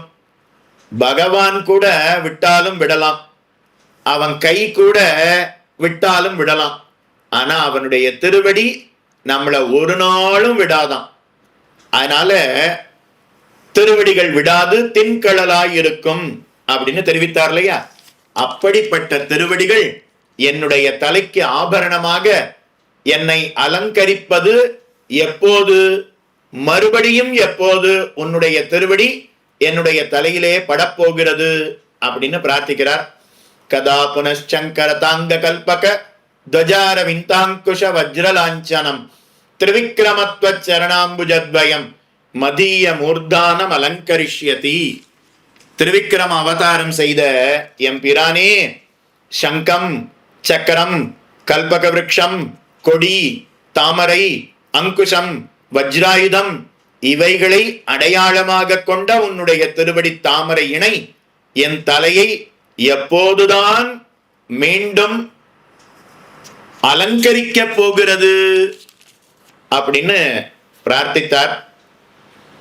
பகவானுடைய திருவடியினுடைய ஏற்றத்தை இந்த 2 ஸ்லோகங்கள்னால காட்டினார். அந்த திருவடியை பற்ற வேணும் அப்படிங்கிறதையும் 2 ஸ்லோகத்தினால